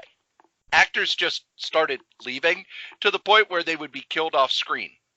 Why? Well, it would cost too much to pay them to have a death scene. So, nope, what happened to blah, blah, blah? Oh, he was killed. You know what this sounds like? This sounds like you and me talking about small press publishers. Yeah, they came out with this book, and then it kind of disappeared, and now we'll never see it again. And I understand wanting to have, a hook for the network to pick you up and an easy starting point for the next year. But you should treat it like, I don't like science fiction series because they're continued. Same for fantasy series. How many years have people waited for the Game of Thrones books? Meanwhile, I read crime novels and detective novels. There are, 20-some Travis McGee books. You read, there are plot points that go from book to book, but each one is a separate entity. Why can't you at least do that with TV seasons? I hate the cliffhanger ending and then, this show has been canceled. Well, great. I wasted all my time. I'm not going to get an ending. Yeah. And it gets to the point where you don't want to watch a new show that's going to have, any sort of long plot thing. Like, I didn't watch Person of Interest when it was on Earl.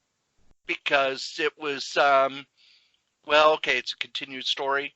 Well, I'm going to wait and see because, or some of the others, even shows on Netflix are being canceled on cliffhangers.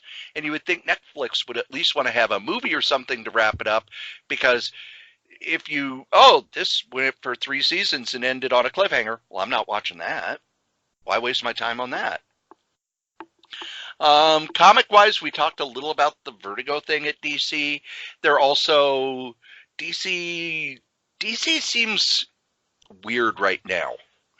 And I want to say that if you work at DC, you may want to go out and buy the book by R.D. Reynolds called The Death of WCW. Because it's very similar in that WCW was owned by Time Warner. And Ted Turner had bought this wrestling company, changed its name to World Championship Wrestling, because for him, wrestling was what built him. If you read Ted Turner's stuff, he says the reason the Superstation became big was Andy Griffith reruns and wrestling. So he had a warm spot in his heart for wrestling. And he thought it was good, cheap programming that brought in people. And then they moved it. They started Nitro. It got huge, and then it cooled off because we could go into all that, but basically it was a fad, and the fad started to cool off. And when it cooled off, they'd spent a lot of money. And while they was making tons of money for Time Warner, because it was owned by Time Warner, it was hard to trace that, because it's like, okay, they don't get any of the advertising revenue.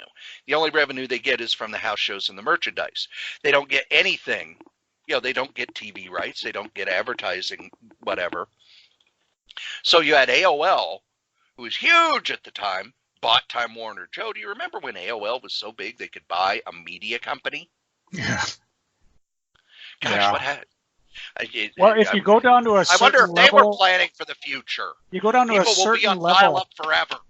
Go to a certain level down in the dumps, and you find this wave of silver discs that all seem to be from about the same time period. Archaeologists are confused what these were, but they do have the words AOL on them. But they went in and said, WCW is losing money. Well, no, not really, because WCW is losing money. And when a new company buys up an old company, anything that's losing money is dead. So ATT is buying Warner Communication. And all of a sudden, you're getting people laid off. You're getting product lines getting cut. You're getting you're getting your publishing plans curtailed. If I were working at DC, I would have an exit strategy, because there's no telling when ATT can go, this stuff's losing money. Shut it down. But you need to print Batman we got a Batman comic that's selling in Walmart. That's all we're publishing. Reprints with some new stuff. That'll keep the copyrights. I mean, you can tell by what we were talking about, the guy coming down aghast that we can't do television programs on these because we don't own them. So you basically are getting, I call them pinheads, down that have no idea how the publishing end of what they own is working. They'll bumble through and do, this is what we want. So, and then the last thing having to do with DC, that DC Online service, well, they announced that the Swamp Thing show was canceled when the first episode aired. Well, it was dead when they cut it from 12 episodes to 10. And they're saying it's because they didn't get the tax rebate that North Carolina had promised. And I've actually talked to some people from North Carolina who say, oh, yeah, the people in charge, they're gutting the whole film industry in North Carolina. They don't want the Hollywood people in their state. Never mind all the money it brings in. They don't want Hollywood people because they think it'll bring in Democrats that will vote against the Republicans and politics. But I was wary on the whole DC universe in the first place because I was part of Filmstruck, which was Turner Classic Movies teaming up with Criterion. And it wasn't a monstrous success, but it was a success. They had, I think, the final numbers were they had 75% more subscribers than they thought they were going to have. Oh, that's not enough for Warner's because we're a mega company. Kill it. I imagine DC, they're looking at the numbers and going, yeah, it doesn't have 5 million subscribers. Did kill it. So if the DC streaming and comic app lasts through the end of the year, I'll be shocked. Joe, what are you geeking on? Well, my wife and I had tickets to go see Saints baseball last night, which is our minor league team in St. Paul. And a beautiful little stadium, a lot of fun. And, of course, I am the man.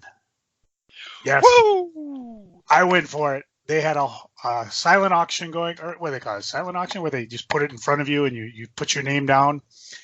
And they had a robe signed by the Nature Boy himself. And I went for it. And I got it. Woo! And that's what my wife and I are going to argue over. Who gets to wear the robe that has been touched by the man? I really don't want her anywhere near Ric Flair. That's a ride. I don't know, man. He's in his 70s, and I don't know. I've seen his recent videos. I don't think anybody wants to be near Ric Flair. I don't know, man. The reactions I got as I was strutting my stuff through the stadium, people know the man. And the thing was, well, first of all, it was a rout. The Saints won against the Milwaukee Milkmen, so not a problem. And the company I had was cool. It was one of Chris's friends from well, we met him through our daughter's school, but her husband was what do you call, like a vendor doing the beer up and down at various stadiums and that. So we talked old AWA days. He used to do the beer there. He would tell us stories about how, like, they got there and they'd start vending the beer and they'd go, "What are you doing?" I said, "Oh, we're vending beer." I said, No, just put it on either end of the ring and they'll come to you. And just tons of stories, lots of fun. The robe in question, if you go to my Facebook, hey, I'm strutting it, man. I am the man, at least for the day, till Chris gets the robe away from me. The charity was ACES Foundation, athletics. I had a flash going, so let's say, athletes committed to educating students. The mission of ACES is to help reduce the academic achievement gap in the Twin Cities and improve the likelihood success for underserved students. Their vision is that ACES students succeed in college and career and become engaged citizens in a safe and equitable communities. And a percentage of all the sales that I got go to the ACES Foundations. I got the certificate of authenticity that it was signed by the Nature Boy. So yeah, I went a little silly. But hey, what the heck? I look good in pink, right? Right? Speaking of pink, last weekend, my wife and I saw a couple movies. We went and saw Rocket Man, which is the musical biop of Elton John. We've been excited to see this since we saw ads for it during Bohemian Rhapsody when we went to see this. Movie was not what I expected. It kind of reminded me, I don't know if this is based on a play, but it kind of reminded me of a play, broke out into songs. There was a lot of fantasy sequences. Again, a lot of this I didn't know about Elton, but immensely talented as a kid, and apparently parents that were dicks, but it all goes through. And of course he is on record as saying, don't hide the sex, don't hide the drugs. He did it all. I mean, you think about it. He was 25, superstar. He was responsible at one time for 5% of all the albums being sold on the frickin' planet at 25. Just amazing. And the fact that he made it and he's been sober for 28 years is just amazing that he didn't kill himself during his rock and roll crazy years. And no doubt those years are probably a blur to him anyways. But the show was a lot of fun. Not what I expected. Not a straightforward narrative, but interesting nonetheless. What could possibly top the Rocket Man? Godzilla. And this was actually my wife's suggestion. She said, let's go see Godzilla. And we saw it at the Ultra screen. Rocket Man was fun because we actually went to the bistro, where you sit down and they bring you food and they serve it. And, it's bar food. It's hit or miss. But the Godzilla, in Ultra screen was outstanding. Absolutely loved the movie. I could pick this sucker apart for ages. For example, for some reason, all the monsters only fight at night. They like a lot of smoke in their thing, and they also, the human characters were kind of blah. It was kind of neat seeing, I can't think of the actor's name, Brad Whitford. He played one of the chief of staffs on West Wing all the time. So seeing him, and it was like, wait, I know who that is. Oh! So that was kind of fun just to see him in another role. But I enjoyed it immensely. A lot of Easter eggs, a lot of build up because we know next year the main event, King Kong versus Godzilla. That's being delayed. It shouldn't be, but no, they again, announced this weekend it's being delayed. Yeah, pussy. And if you look at the amount of money that Godzilla King of the Monsters brought in, you'll see why. It was number one, beating out Rocket Man and Aladdin. I still want to go see Aladdin. But it took in half of what it did for the first one. And the first one, as fun as it was, this was much more of a monster fight. I don't know if people are just strung out from event movies, because the Avengers was pretty freaking awesome. So awesome that we haven't even talked about it. But the Godzilla, I enjoyed it. If you liked it, if you like Godzilla, this is the one to see because there's actually fights involved in it. I have a theory, Joe. A theory? I have a theory why the new Godzilla movie didn't do that well and why the new X-Men movie didn't do that well. Yeah, because the last Godzilla movie, not that good. No, it wasn't. Now, Kong Skull Island, a lot of fun. But the last Godzilla movie, not that good. And it's really too bad because they did the number one thing that everybody complained about. Show the frickin' monster fights. Yeah. And there are a lot of monster fights. And I know I've seen, I think it was Mike Johnson of PW Insider talked about that the marketing was poor. And I'm kind of like, yeah, I agree. But how do you possibly market it? It's Godzilla. You either are on board or you're not. And they did show a lot of the monsters, not necessarily the fights. Maybe they should have shown more of that. This is the throwdown, either way. I think when people go to a big, an event movie and it's not good, that event movie can do okay. It's the next one that won't do well.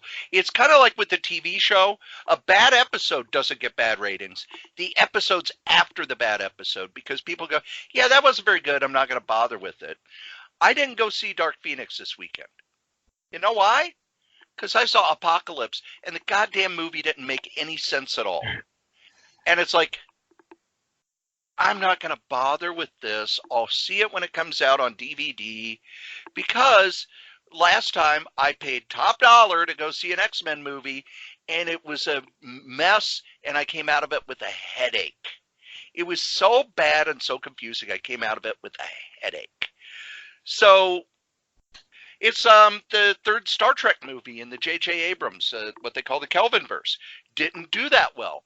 And I think it's because a lot of people didn't like Star Trek Into Darkness, the second one. Making a bad movie won't kill that movie. It'll kill the next one. Yeah, and it's really too bad because if you are subscribing to the theory that Cory expounded, if you're thinking that, don't, because this Godzilla movie is way above the first one. And Kong was a little more fun because it had a little more fun human characters. But I hope this doesn't kill the main event coming up. And again, I could give you criticisms of the Godzilla. I gave you a couple of them. But if you've stopped and you're not seeing Godzilla because of what Cory said, you reason that way, you're wrong. Go see it. It's worth it. Especially if you're a Godzilla fan because, again, this is the movie we wanted in the first one. But whatever. Neither here nor there.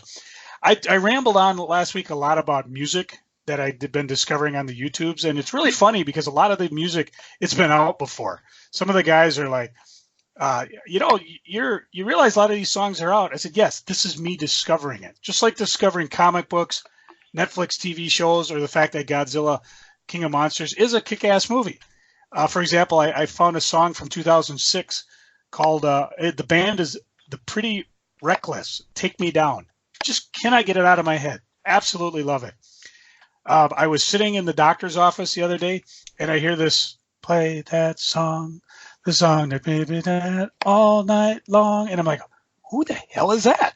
Well, a couple quick Google searches. It's from a group called Train, and it's one of their current songs that's playing, and it's just amazing. And I remember hearing Train's first music called Ordinary off the Spider-Man 2 soundtrack. So it's kind of fun to see that. And then, of course, as sharing songs with a friend of mine, there's one, The Devil Went Up to Boston, which is just hilarious. Well, he said, oh, check out Devil Went Down to Jamaica. But what you got to do is look for the ones with the Muppets, because they superimposed this song over the Muppets, and it's, again, just hilarious. So still having fun with music. And, if you got a song you like that you think I should check out, definitely let me know, because I'm pretty much up for almost anything. In terms of television, my wife and I have started Good Omens and enjoying the living bejesus out of it. I think Michael Sheen and David Tennant rock in their respective roles. And I think I was watching one of the episodes where they go back and they're actually showing the relationship between the I can't even say the angel's name. Well, Crowley was David Tennant's character. Azrael? I don't remember. But I should, because I got the bloody book sitting right here. But it was like from almost him losing the sword in the Garden of Eden all the way forward every decade or so they're getting together.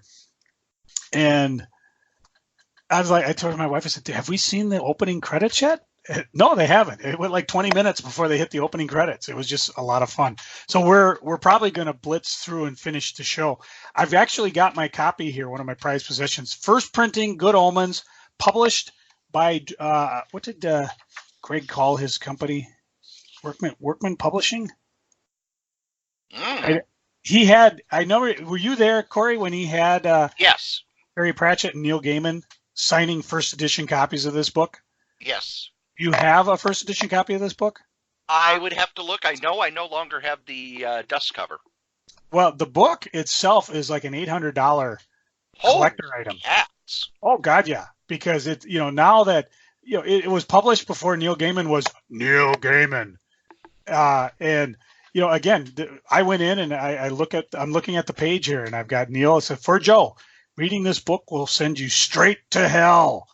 Underneath it, see you. We'll be in the pool by Terry Pratchett. So, and I dug this out, and because people now want to read it, and I'm like, no, you know what I did? I went and bought just a trade paperback of it. So, but this one, yeah, I gotta keep it in good shape, because I asked Greg about that when we were visiting a couple months ago. He goes, yeah, it's first printing, and it's worth that if you can find someone that actually wants to sell it, because he was selling this before anybody cared who Neil Gaiman was. I think Terry was pretty established, but again, nobody really cared. Now everybody cares because it's a fun show. And what's neat about it, it's just the one season. There hasn't been a sequel. There'll probably never be a sequel, so you can enjoy it and you don't have to worry about it. Oh, it ended on a cliffhanger. We'll never see the second one. Hip Watch this week is in the geeking section because Joe, it's not Hip Watch. Oh, what do you want to call it? It's Hip Watch 2 Electric Boogaloo. Oh, you keep with the Electric Boogaloo because I'm just happy. It's my hip. I can call it what I want. The fact that sequels must be called Electric Boogaloo.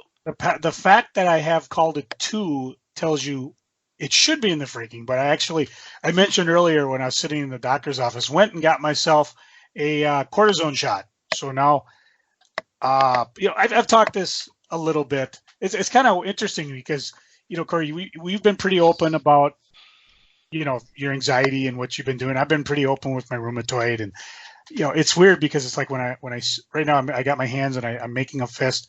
Okay, that's a little painful, but the hip is just agony where it's just there. Even if I'm sitting, laying, standing, it was just there. The pain was there. Not as crippling as it was last year, because last year I had no idea what it was. This year I know what it is. As soon as I started feeling that ache, I just went in and got the cortisone shot. And it seems to be working. I mean, I can still feel it if I move in extremes that it's like, okay, I'm not 100%, so don't, like, do a high kick. Just strut like Ric Flair. Just wear the robe. You don't have to do any high flying moves. I'm not going to flip over the ring buckle and run around to the next side. Nope, not happening. So that's a plus. There does seem to be some overtime being offered. So I will still be able to pick up some comp time as I go forward. And I actually talked to one of the managers. They have this thing where because they're so short, and they're, basically this is baggage, not checkpoint. They have their own problems.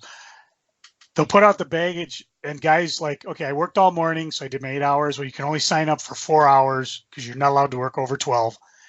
So out of an 8-hour shift, they'll take 4 hours and take that slot. And I talked to the manager about that, and I said, this is happening. I mean, you got guys who are just grabbing an hour and a half out of a 10-hour shift and filling the slot. And she said, you know what?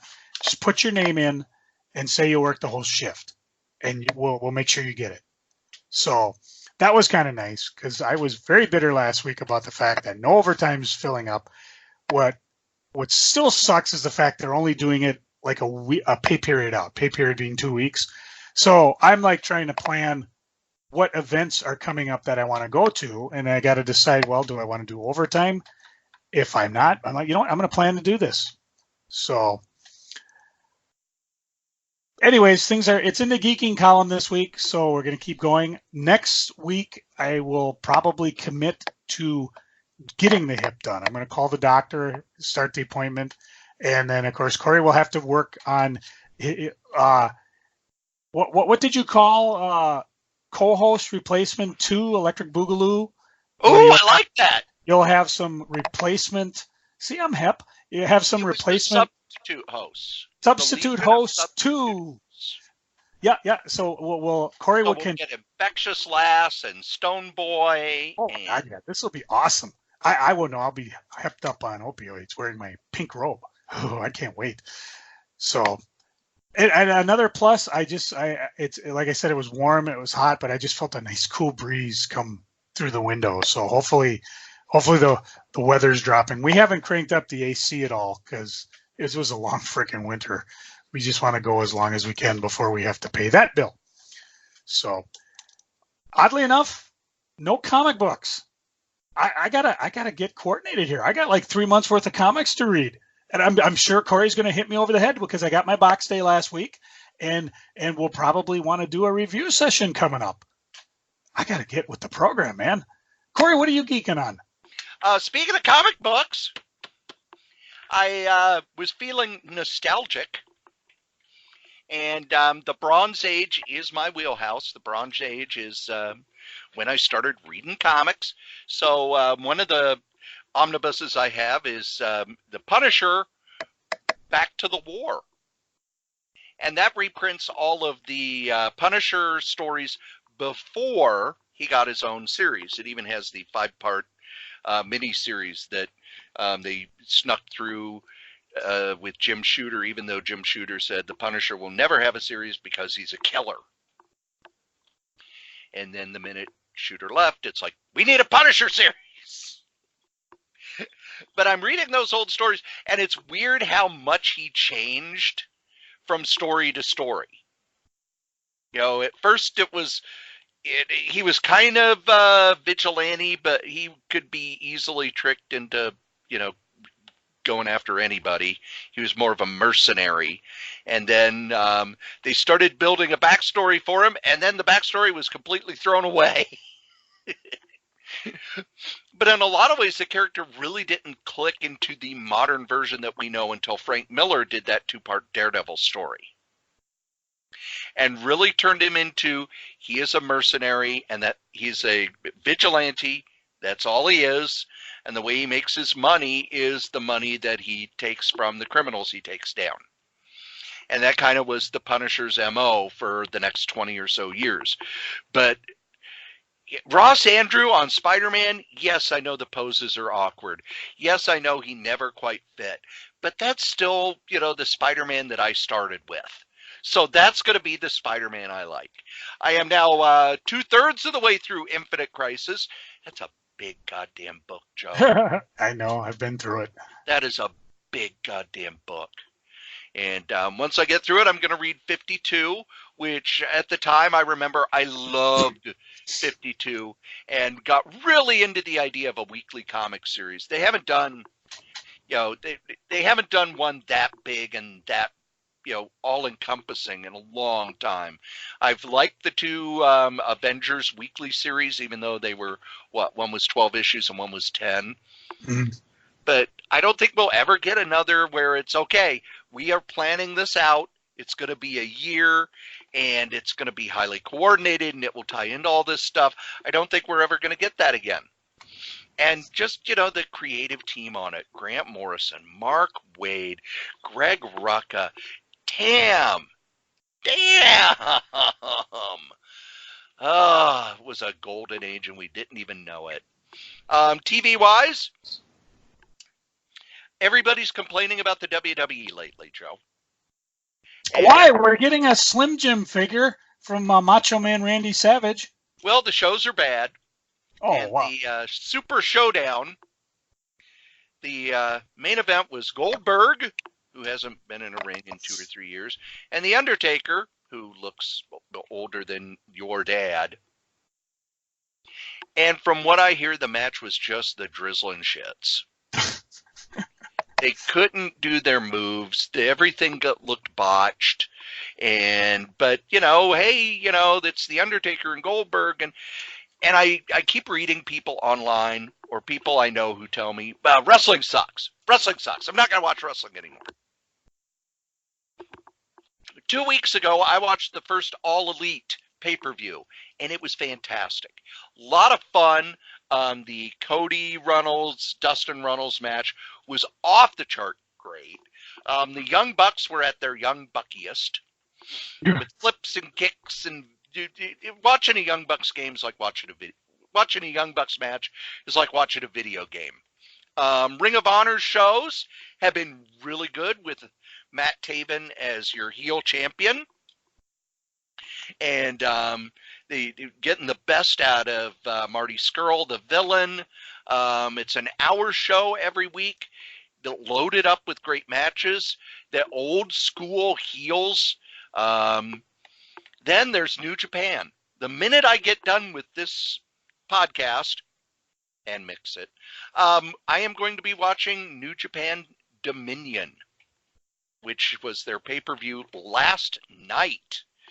With and everything I've read about it, top to bottom, fantastic matches. If you're tired of wrestling, you're not tired of wrestling. You're tired of the WWE. And yes, the matches, most of the matches on WWE are good. The storylines are terrible. Anything that's not in the ring is terrible. Anytime a McMahon is on the screen, it's terrible. Shane McMahon walking to the ring and being in the ring is a nightmare. The wrestling itself is actually good. NXT on the WWE Network, great show. 205 Live, the Cruiserweight show, great show. NXT UK, great show. It's a lot of good wrestling out there. There's so much out there. I keep hearing the MLW, which is on beIN Sports and is also free on the Fight Network, which is, the Fight Network on your Roku. I hear that's great too. I don't have time to watch it all. There's so much good wrestling. Stop watching the bad stuff. Just stop watching the bad stuff and you'll recover your love for wrestling. Yesterday, I had time at home. I watched 3 hours of New Japan, followed by 2 hours of Ring of Honor. I was as giddy as I've been in weeks. I was just happy. I was a happy wrestling fan because it was great action, great stories, lots of fun. Comic-wise, I got a big old stack of comics that is for later this week. All the True Believer stuff that came out last month which was, the greatest comic creators. It's just a nice smattering of comics from the 70s and 80s. Looking forward to that. And I started reading The Goon, the first omnibus, which is all the old crap. And I have not read The Goon before. This is fun. Eric Powell's books are just fun. They're goofy, stupid, incredibly well-drawn fun. It's one of the things that I miss about comics, when it's just fun stuff. And lastly, I read the 12 issues of Marvel 2-in-1 that was recently done by Chip Zdarsky. And I gotta be blunt, man. If Dan Slott ever leaves Fantastic Four, Chip Zdarsky needs to write it. Those were some great Fantastic Four stories. And the last 3 issues that sort of brought the Fantastic Four back into the Marvel Universe and dealt with how Ben Grimm and Johnny Storm felt abandoned. There hasn't been time to do that in the regular Fantastic Four book. This is the comic that deals with this. This is the comic that kind of reestablishes the friendship and the family bond. And Reed Richards has this great speech about how, we want to be explorers, we want to be a family, but we always get pulled into all this superhero crap. And it really goes into his mindset on the fact that they're scientists, but they keep getting drawn into stuff that isn't really science-y stuff. So, a lot of good stuff out this week. And the last thing I am geeking on, Joe, it looks like I will not be working a whole lot at the group home in July. I don't believe that. They don't have a lot of shifts because they're opening all the new houses, and they have to be fully staffed before they can open them. So while they may be fully staffed, they don't need a lot of extra people in July. I imagine that will change in August and September as people leave, because people do. But it looks like I may have some time to just have a weekend or 2 off in July and enjoy myself. And you were talking about songs stuck in your head. I had a song stuck in my head all week. Mm-hmm. It's I Want to Be Just Like You from the Jungle Book. Mm-hmm. I have no idea why. No idea in the world why. Believe it or not, kids, you have listened to us blather on about previews for almost 2 hours. Good for you. Now go out and get a life. Why? No. If they get a life, they might not listen. Yeah, that's true. And stay away from Obama and that wild politics crowd. Just stick with us. And you don't need to buy the Summit Slugfest Pale Ale. It's not very good. So, as we say every week, the comic we like the least, we still like better than the comic that you like the most. Joe? I don't think we're ever going to get Dave Caffell to stop touring. The man is a touring machine. I mean, just look at now what's coming up. Okay, what day we got here? It's the it's the 10th. 10th. Okay, so he's got, on the 14th, he'll be at the Luminous Brew House in Sheridan, Wyoming. On the 19th, Iris Restaurant and Music Hall, Asherville, North Carolina. On the 21st, Grinder Coffee House Shop in Crossville, Tennessee. June 22nd, Tennessee Brew Works. It's a tap room in Nashville, Tennessee. And then he'll be back in the Twin Cities on June 27th at the Revolution Hall in Roseville, Minnesota. So maybe we can catch up with him then. In the meantime, people are asking, why are you promoting Dave so much? Well, because he gave us his songs and he said, go ahead and tap them on the back of the podcast. And what's happening now is all the groups that I've been in touch with that have told us, hey, I'd like to do this, they're out touring. So it's a busy season for summer.